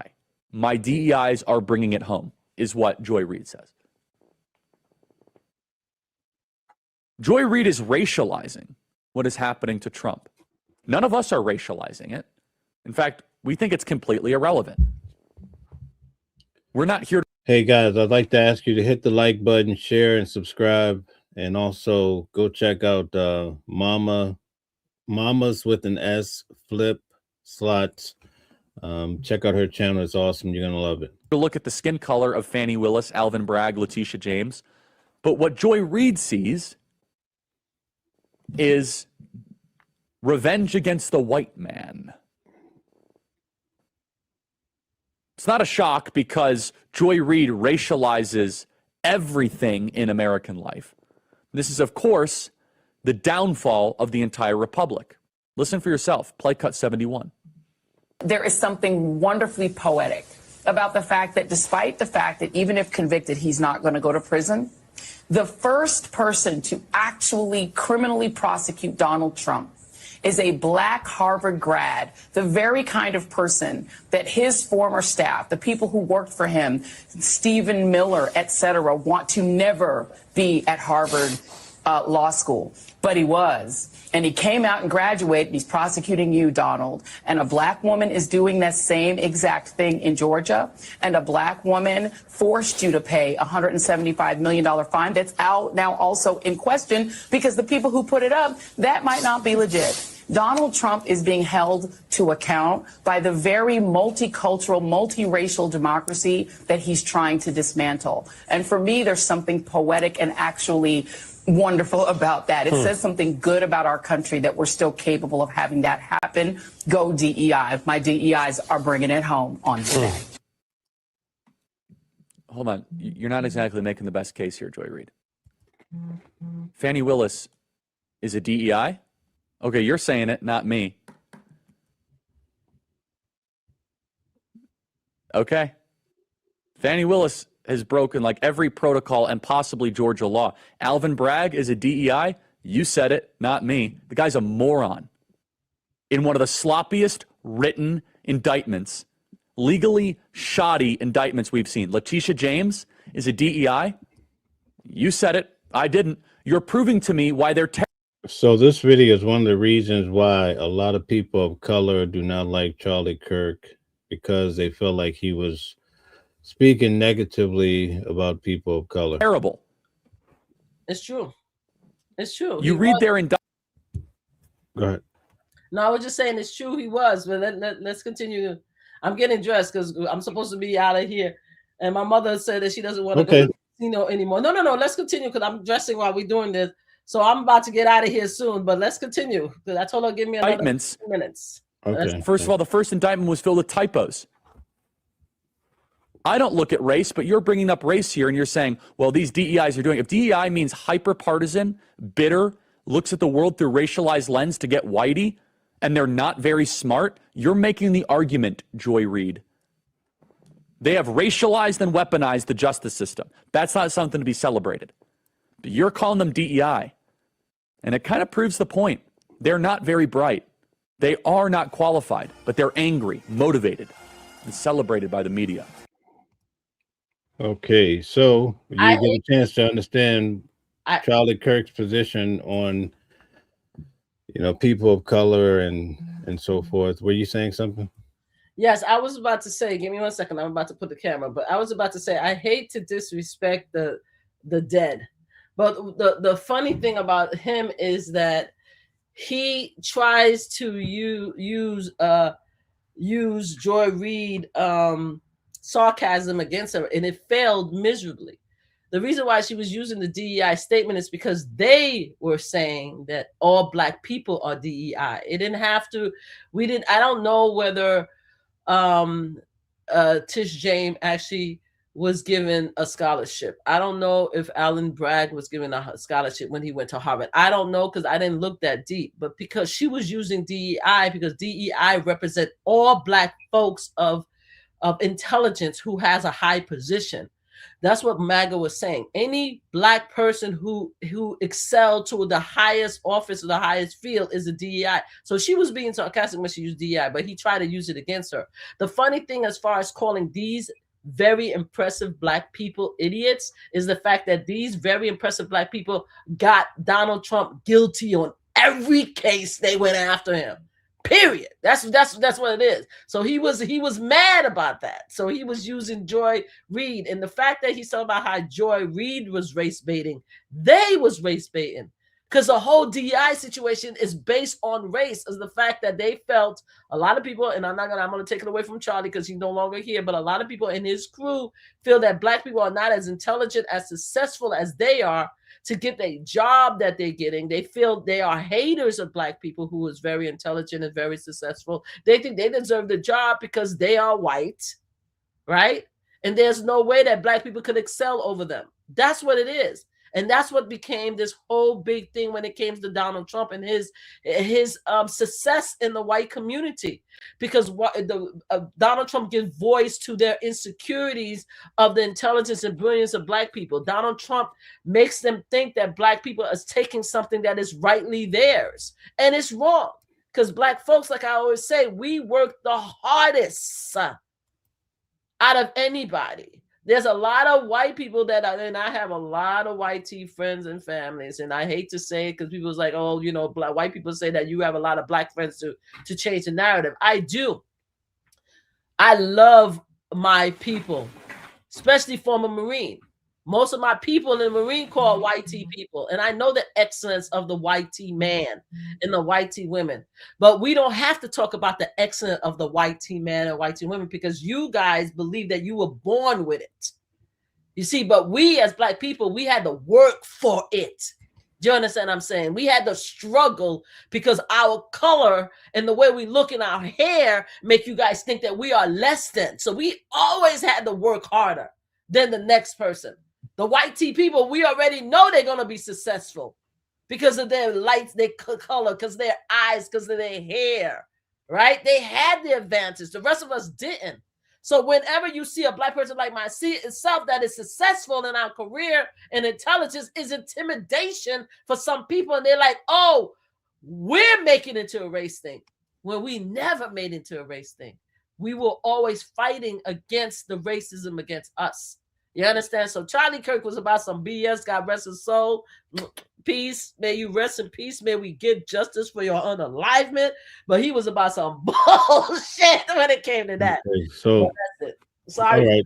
So now we're gonna check out Candace Owens to see her position on how she kind of got into it with Erica Kirk. I would like to stop, if you can tell me.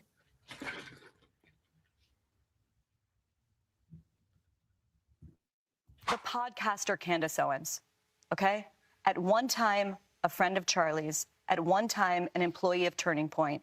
She has been one of the main peddlers of these conspiracies, and she is making a huge amount of money on it. She is building her business off of these lies. What do you want to say to her and the other people that are putting these lies out into the world right now? Stop. That's it. That's all I have to say. Stop. So this is just to me. I'm going to also let you know they pre-recorded this. Obviously, I told you this yesterday from about 11 o'clock to 4 p.m. I have sources just everywhere. CBS News, the people that were in the audience I showed you were emailing me, and they had to do multiple takes because Barry wanted to read a prompter. These questions were pre-submitted, okay? And I would like to respond to this loaded question. What would you like to say? The podcaster Candace Owens, and I'm not even going to address this repeat talking point about people making money, except for the people that have actually made off of all of the money, millions upon millions of dollars. But this is the new thing. It's like if you keep doing what you were already doing in podcasting, or keep doing what you were already doing and doing ballistics on YouTube, if you catch a bunch of views, they want to convince you that like you wake up and you turn into a millionaire. Building her business. What are you talking about? I already had this business. I was already at the top of the charts. Okay, I said I wasn't going to talk about it. I actually did because it's so ridiculous, okay? But she says, I'm lying. And Erica responds, and her answer to what do you want to say to the podcaster Candace Owens who is lying is stop. So Erica would like me to stop lying. And I would like to honor that, okay?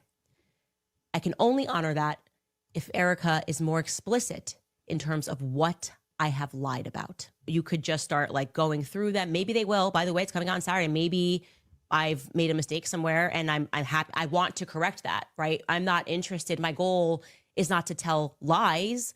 It is obviously plausible that I have made mistakes. I've reviewed these lists that we've put together and I can't find the lie, okay? The lies that I find are coming out of Turning Point USA. Why is there not this same energy also for the feds? Because they've told some lies. So what am I lying about? Explicitly lying about. Not made a molecular or a minor mistake. We've got a time zone wrong. And then it's like, she lied. The plane left a couple of hours earlier. Maybe somewhere I made a mistake on a timeline of Charlie being here on this day when he's actually there on that day. But I'm talking like, where am I lying? Because I would like to stop if you can tell me. Okay, so now we get Candace's position. Now we're going to go to Erica Kirk and see her position on the matter. Seriously, if you want to find and pick me. With Erica Kirk sharing her journey with America and the world, we are grateful at Fox to have her here to shine a light on healing as we all miss and mourn the loss of her beloved Charlie Kirk. Not all of her journey has been without, well, hate, conspiracies, and oddly, speculation about where her husband is buried. Now, for the first time, Erica, who's with me now, addresses all of it from the perspective of a grieving widow, a mom, and a battle-tested American. Good to see you again today. Talk to me about this part of the conspiracies that are out there, this disturbing part that people are trying to guess where Charlie is. Can I have one thing? Can I have one thing? Can my children have one thing? Everything was public. We will be building the most beautiful memorial for my husband at Turning Point USA, and it will be for the world to see, and it will be spectacular, and it will have basically museum style for our Charlie, for my Charlie. But can I have one thing? Can my babies have one thing where we hold it sacred, where my husband is laid to rest, where I don't have to be worried about some secular revolutionary coming and destroying my husband's grave while my daughter is sitting there praying? One thing. This is my husband. Yes, he was Charlie Kirk to the world, and I know so many people love my husband, and I am grateful for that. But this is my husband, and I want to be able to have one thing left that is sacred to our family, to my in-laws, to my babies, and to my parents. One thing. What are they taking from you right now? Nothing. But I will tell you what they are doing. It reminds me so much of chapter 6 in the book of Nehemiah. He is building a wall, and the townspeople are at the base of that hill saying, Nehemiah, calling him all these names, saying all these things, come on down. Every single time he had the same message 4 times in a row. I cannot come down. I am busy building. That is how I feel. Okay, very good. So now we're getting a chance to see Erica's Kirk position on it. If you have to go, I understand. Do you want to say goodbye to everybody? Yes, I'm gonna say goodbye because I got to go to the casino, and I've been keeping my mom waiting for 2 hours, so she's pissed off. Thank you everybody for having me. As I said earlier to those who came in, Erica has decided that she wants to take a stance for the TPUSA people. She, I'm sure a lot of her people were saying that you need to say something against Candace Owens. She's taking it too far and she's lying, blah. She's taking away from your grief, from your kids and your family. You need to say something. I think the worst thing that Erica did was addressing this situation. I think that she should have kept it respectful, and she should have been above the fray, to be honest with you. She right now, to the MAGA Americans and to a lot of people, she is their Jackie Onassis, right? The widow of JFK, Loretta King, the widow of Martin Luther King. And we could talk about Malcolm X's widow. We could talk about all of them. All these women went on to be great women, and they did the job in memory of their loved one by trying to dispel the hate, bringing people together. And they continue, a lot of them continue to do charity work. They made their own life after as a widow. She is using, I don't want to say that she's using her widow. Let me not say that. What I'm saying is that she should have just let it go. She should, right now, she started a war with Candace Owens. And at this time, Candace Owens is being very gracious by saying, if you want me to stop lying, I will stop. Just let me know what I'm lying about. Candace Owens is giving her a lot of grace. But if she continue poking on Candace, Candace is going to go ape hit on this widow. She is. And anything that Charlie said about his wife to his friend, she's going to come out and she's going to say it. Don't piss off Candace. Candace is just not one of those people that you want to mess with. She's giving you grace. I think Erica should just back up and just let it be and say, look, what she's doing, I may not agree with what she's doing, but that is Charlie's friend. I'm just going to ask her to be careful, and I am not going to talk about her or anything she does in the future, because this is going to be World War X between them. It's going to get ugly because Candace is giving her grace right now. Candace doesn't give grace. Candace is going to go after that. But anyway, I got to go. Thank you so much for including me. I didn't expect to be your co-host or your guest speaker in this show. And thank you for extending the show to allow me to have my say. No, thank you. All right. Thank you. Have a good time. And we'll send some people your way to your channel. Hopefully. Yes. Give me about a half an hour, like around midnight. That's why my mother's so pissed. We're going so late. We're going to be playing at the casino. Mama Flip Slot channel. Please join us. Join us there so you can see me lose some money. All right. Bye. Bye, very guys. good. Thank you. Thank you very much. Okay, bye-bye. Okay, so there you have it, folks. We're going to see if we can get this back up. We're going to finish the video, and then we're going to see how Candace responds. I do not have time to address the noise. My silence does not mean that I am complacent. My silence does not mean that somehow Turning Point USA and all of the handpicked staff that loved my husband and my husband loved them is somehow in on it. We are busy building. And you know what I thought? I thought these people are human. We are all grieving in our own way. And they are trying to find the answer to something that happened that was so evil. They are trying so hard. And I get that. We're doing the same. Anytime we hear a lead or anytime we hear anything, we send it to the authorities. Please dig into this. No rock will be unturned. I want justice for my husband, for myself, for my family, more than anyone else out there. So for me, you want to keep telling me to come down while we're building? I don't have time for that. But here's my breaking point on that. Guys, we have 400 people here. Please hit the like button, share, and subscribe. Thank you for the support. Also, turn on your notifications so when we go live, you can get the notification. After me, call me names. I don't care. Call me what you want. Go down that rabbit hole, whatever.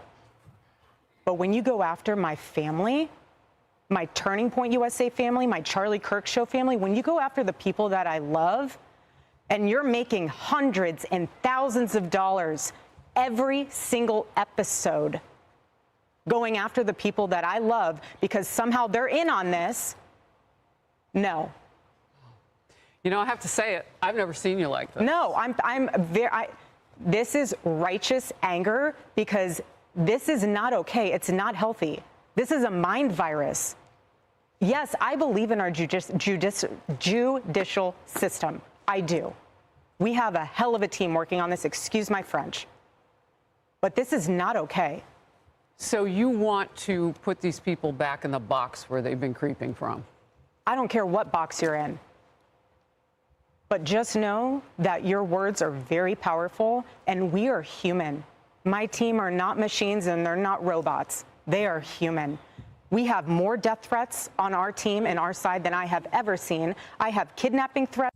Wow, they have all these death threats. Welcome in Mabagi, I believe. Welcome in. Lock in with us. One Love says she forgave Tyler, but is coming at Candace. Isn't that something? I have, you name it, we have it. And my poor team is exhausted. And every time they bring this back up, what are we supposed to do? Relive that trauma all over again? They watched my husband get murdered. I have no idea how I would have reacted if I was there that day. And thank the good Lord that I did not have to see that happen. But my team, they are rocked to the core. So why every single day do they have to be dragged through the mud, analyzed, hyper-analyzed? You know, the conspiracies that are out there, all of the like, do you think that there is more of it now because you do shine your light? I mean, did people just expect you would just go away? I don't know what they expected. I don't know what they expected. They pick on you because of your accessories. I mean, I've seen some of it. Oh, yeah. No, at this point, it's what, the conspiracy collection. Get it before Christmas. Like, seriously. Wow. You will, if you want to find and pick me apart, go right ahead. I do not care. I don't. This was happening before Charlie was murdered. Both of us have been through the ringer of people will call you whatever they want to call you. They will. But I have seen it firsthand impact the people that I love, and I'm done. I'm done. And if people think that I was just going to wilt away, I'm not going to sit in a corner and cry and be in fetal position. This is a duty to my husband, and it's an absolute honor, and I will never back down. And so my message to them is to stop. To stop. And that's what we will say here on Outnumbered 2. God bless you. You know, Candace released a video. Her and Charlie Kirk looked like they were really, really close friends. I mean, it was pretty interesting to me from a guy perspective, you know what I mean? So do you think it's right that his wife is telling her to knock it off, to stop, or does she have a right to talk about her experience with him and also, as they say, really be concerned or ride for her friend if she felt like Israel or whoever had something to do with it, right? Does Candace have that right? What do you guys think? Tell us. So Candace responds to her. Let's check it out. Kirk has time. She has time. It is just what she means to say, not her priority, which is you are allowed to prioritize things in your own life. But this is not a matter of time constraint. It is not her priority to respond to the majority, actually. The majority of people think of this as BS. The majority of people think Turning Point is acting suspicious. If you are Team Erica, put a 1 in the chat. If you're Team Candace, put a 2 in the chat. And she does not feel that it is what she wants to do as a matter of priority, responding. Okay, that's fine. Now, to that point that people are making hundreds and thousands of dollars, I just don't get how there's not someone on this very large PR team, as we're seeing these PR campaigns go out, that doesn't go, hey, maybe we should strike that. They made $40 million like 2 nights ago at Mar-a-Lago. Maybe that feels kind of a little bit like let them eat cake-ish. Oh, and we've made more than, separately from Mar-a-Lago, Turning Point USA, since Charlie was killed, just so you guys know this is a fact, has made more than $100 million. That is separate from the $40 million they made at Mar-a-Lago the other night. So since Charlie has died, that organization has taken in $140 million. But gosh darn you people that are making hundreds of dollars every day on YouTube talking about Charlie Kirk's assassination and the BS narrative that is being fed and the very obvious psychological operation that is being employed to make you accept the BS that they are trying to sell to us. Gosh darn you. Did you make $1,000 today? Speaking about Charlie Kirk, well, you should be ashamed of yourself, says Turning Point USA, who in large part made that money because of those very people who gave to the organization immediately following Charlie Kirk's assassination. Okay, very good. So you've seen both sides. You also seen some of Charlie Kirk's viewpoints. So now we're going to take a quick look at some of the pushback that people are giving Candace, which is pretty tough. Let's check it out. Real quick. So Candace Owens, in the most giddy, borderline evil story I've ever seen, is getting ready to now go on the attack against Erica Kirk. This is what it's always been about. She said that if Erica Kirk herself asked her to stop, she would. Erica said in a resounding voice today. Okay, guys, did she say that? Did Candace Owens say that? That's the $1 million question. Back off. But Candace was never going to.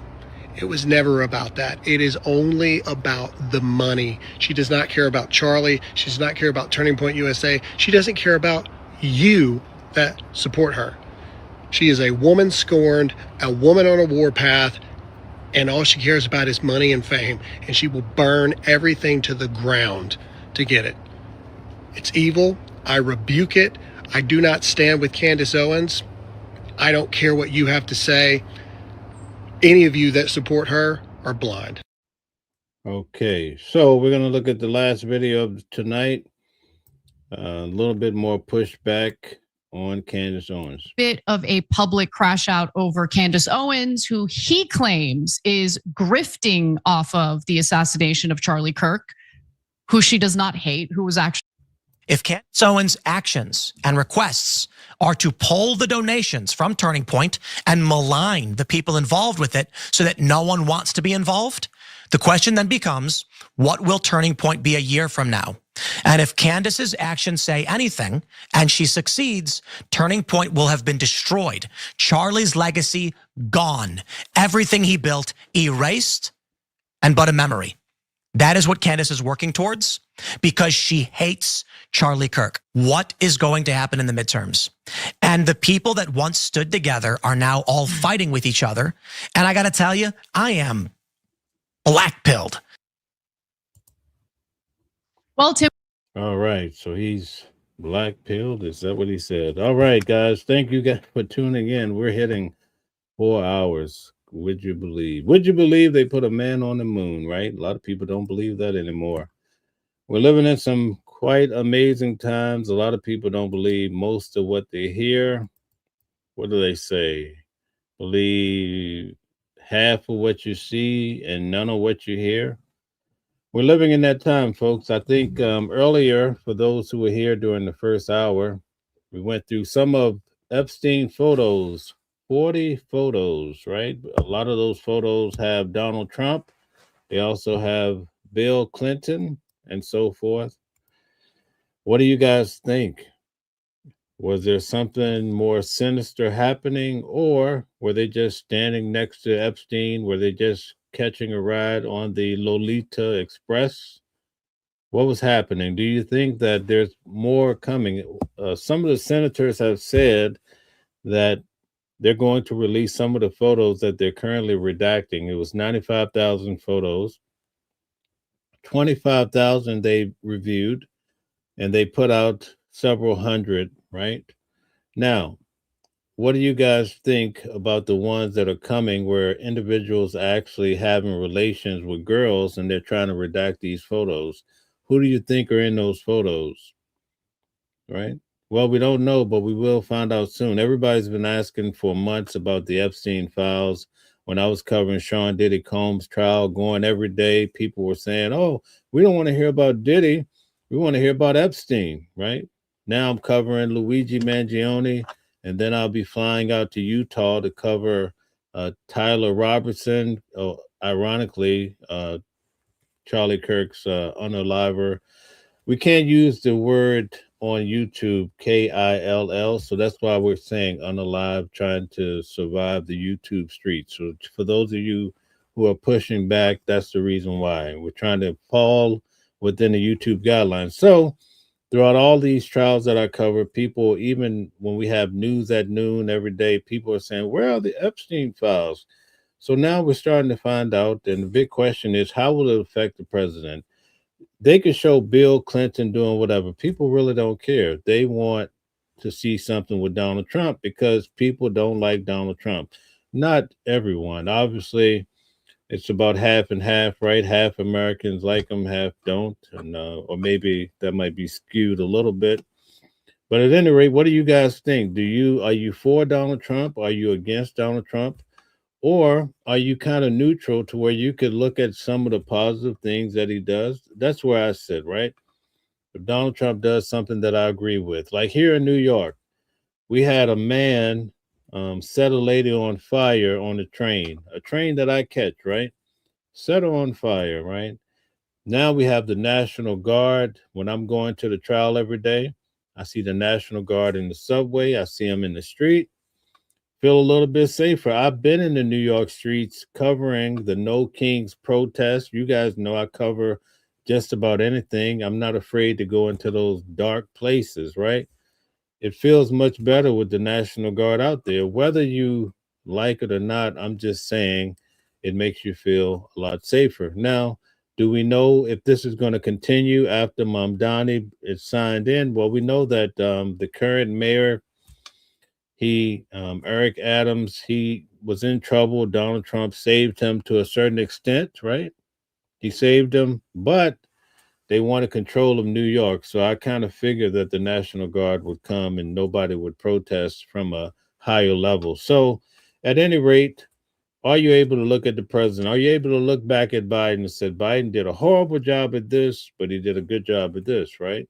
Most people can't because they sit in a certain spot. And if they're a Republican, oh, we can't say anything good about Biden. If I'm a Democrat, I can't just say one good thing about Trump. And so therein, I believe, lies the problem because we're more committed to a group of people than intelligence, right?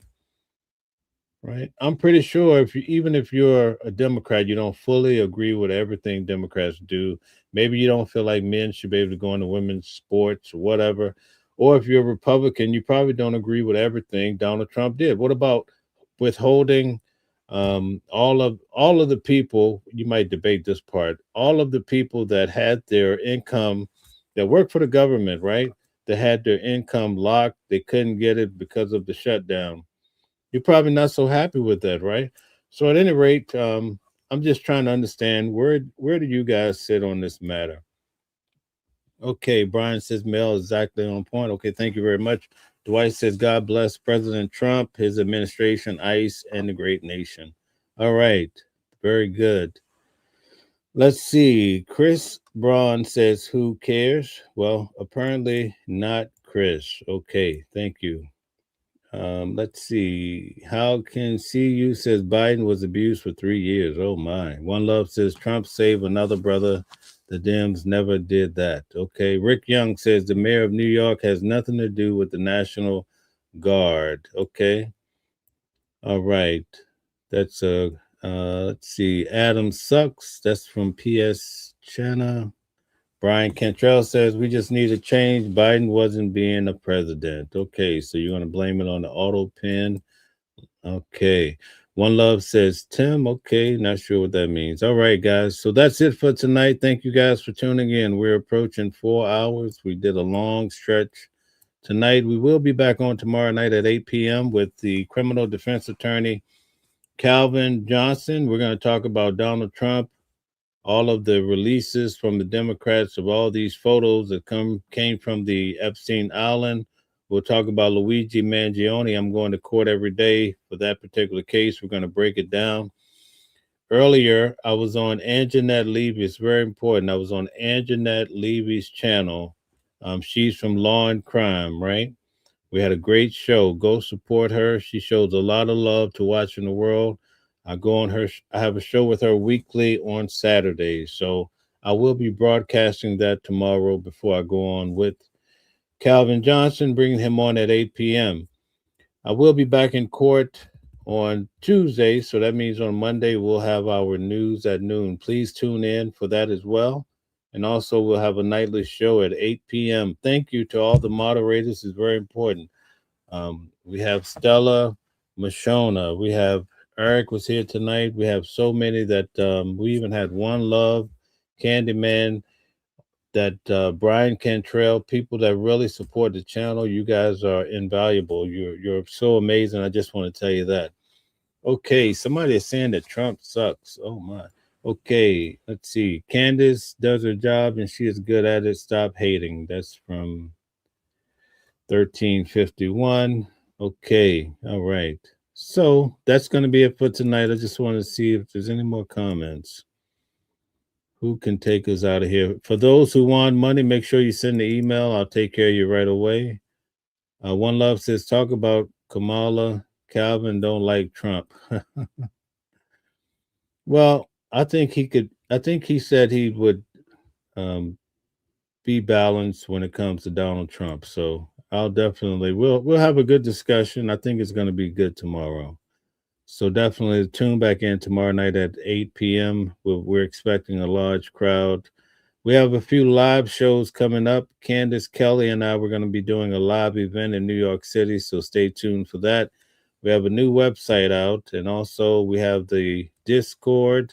So if you want to join our Discord, you can. You'll have to see Stella about that because she knows more about what's going on with that. I appreciate the fact that she stepped up to take a lot of these things off of my shoulders. Okay, how can we see you? Says Candace isn't lame. She's her own brain. Okay, so we're going to start letting people join the Discord so that we can have more of an inside track and more communication, and you can reach out if you have questions. As you guys know, I'm big in investing, so we'll have a lot going on in regards to investing and what's good, what to stay away from. We're also going to have a lot of professionals coming on to have discussions as well. And I have a very, very big potential senator coming on. So it's going to be great. I'm so excited, but I won't spill the beans yet. But we have great people coming on to give us insight. Yes, indeed. Stella is the MVP. Thank you very much, One Love. That's a kind thing to say to her. I'm pretty sure she appreciates that as well. So thank you kindly, guys. Everybody have a good night's rest. Tomorrow, let's see. Tomorrow we will more than likely have news at noon and definitely the 8 o'clock show at night. So tune in for that. Please, on the way out, like the video, subscribe, share. We're growing and it's a beautiful thing. And we're going to continue to cover these cases. So if you like that type of material, I'm going to invite Anjanette Levy on from Law and Crime on here as well, too. I think you guys will really like her. But tomorrow night, I'll be showing that around 7 p.m. to show you our show that we had earlier before I started the show tonight. So thank you and have a good night. Stella says, have a good night. Brian Cantrell says, have a good night, my friend. One Love. Okay, all right. Thank you. I think that's it. Salute. One Love says salute to the chat and host. Stay blessed. I like to, a lot of these guys are not Democrats, but they support the channel because that's how cool we are over here. You see what I'm saying? And I think a lot of people, sometimes when you come on the channel, you might hear some things going left. But the reason why people hang around or they like being here is because they know that I'm a pretty neutral guy, right? I mean, I get a lot done. I perform at a high level, believe me, in real life. I get things done. But I think that's the sweet spot here is that you could be a Republican, Democrat, whatever you want to be, right? You can identify as a mushroom. I don't really care. No one's going to be calling your names and all that nonsense around here. So thank you guys, and come back with us, grow with us, join the Discord. We'll be releasing more information about that. Go check out the website. We have a lot coming through, and I look forward to maybe some of you guys can come to our live event in New York with Candace, Kelly, and I, we're going to be covering at least Diddy and Luigi Mangione case, and probably even Mama Flips. I'm pretty sure she'll be involved as well. So you get a chance to meet us. And also, we know New York pretty well. So if you need to understand how to maneuver, I could definitely help you with that. So good night to everybody. I hate to have to go, but we got to get out of here. Good night. Thank you. And thanks to Mama Flip. Go check out her channel. In about 30 minutes, you can go to Mama Flip's channel. She'll be live streaming to show you the slots, and maybe she'll hit that, she'll win that million tonight. Let's put that into the air. All right. Good night, everybody. And to all a good night. Different voices, but the same song. Loving a world where we all belong. Kindness leading the way, breaking the chains. In the symphony of love, the thing remains. Embracing diversity, brighter days in sight. Watching the world sharing love and light. Hearts beating as one in our peaceful flight. Colors of harmony, painting the night. United we stand in love's pure might.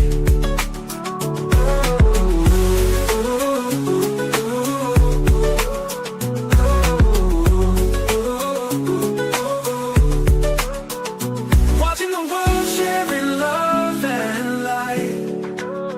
Hearts beating as one in our peaceful flight. The colors of harmony, painting the night. United we stand in love's pure might.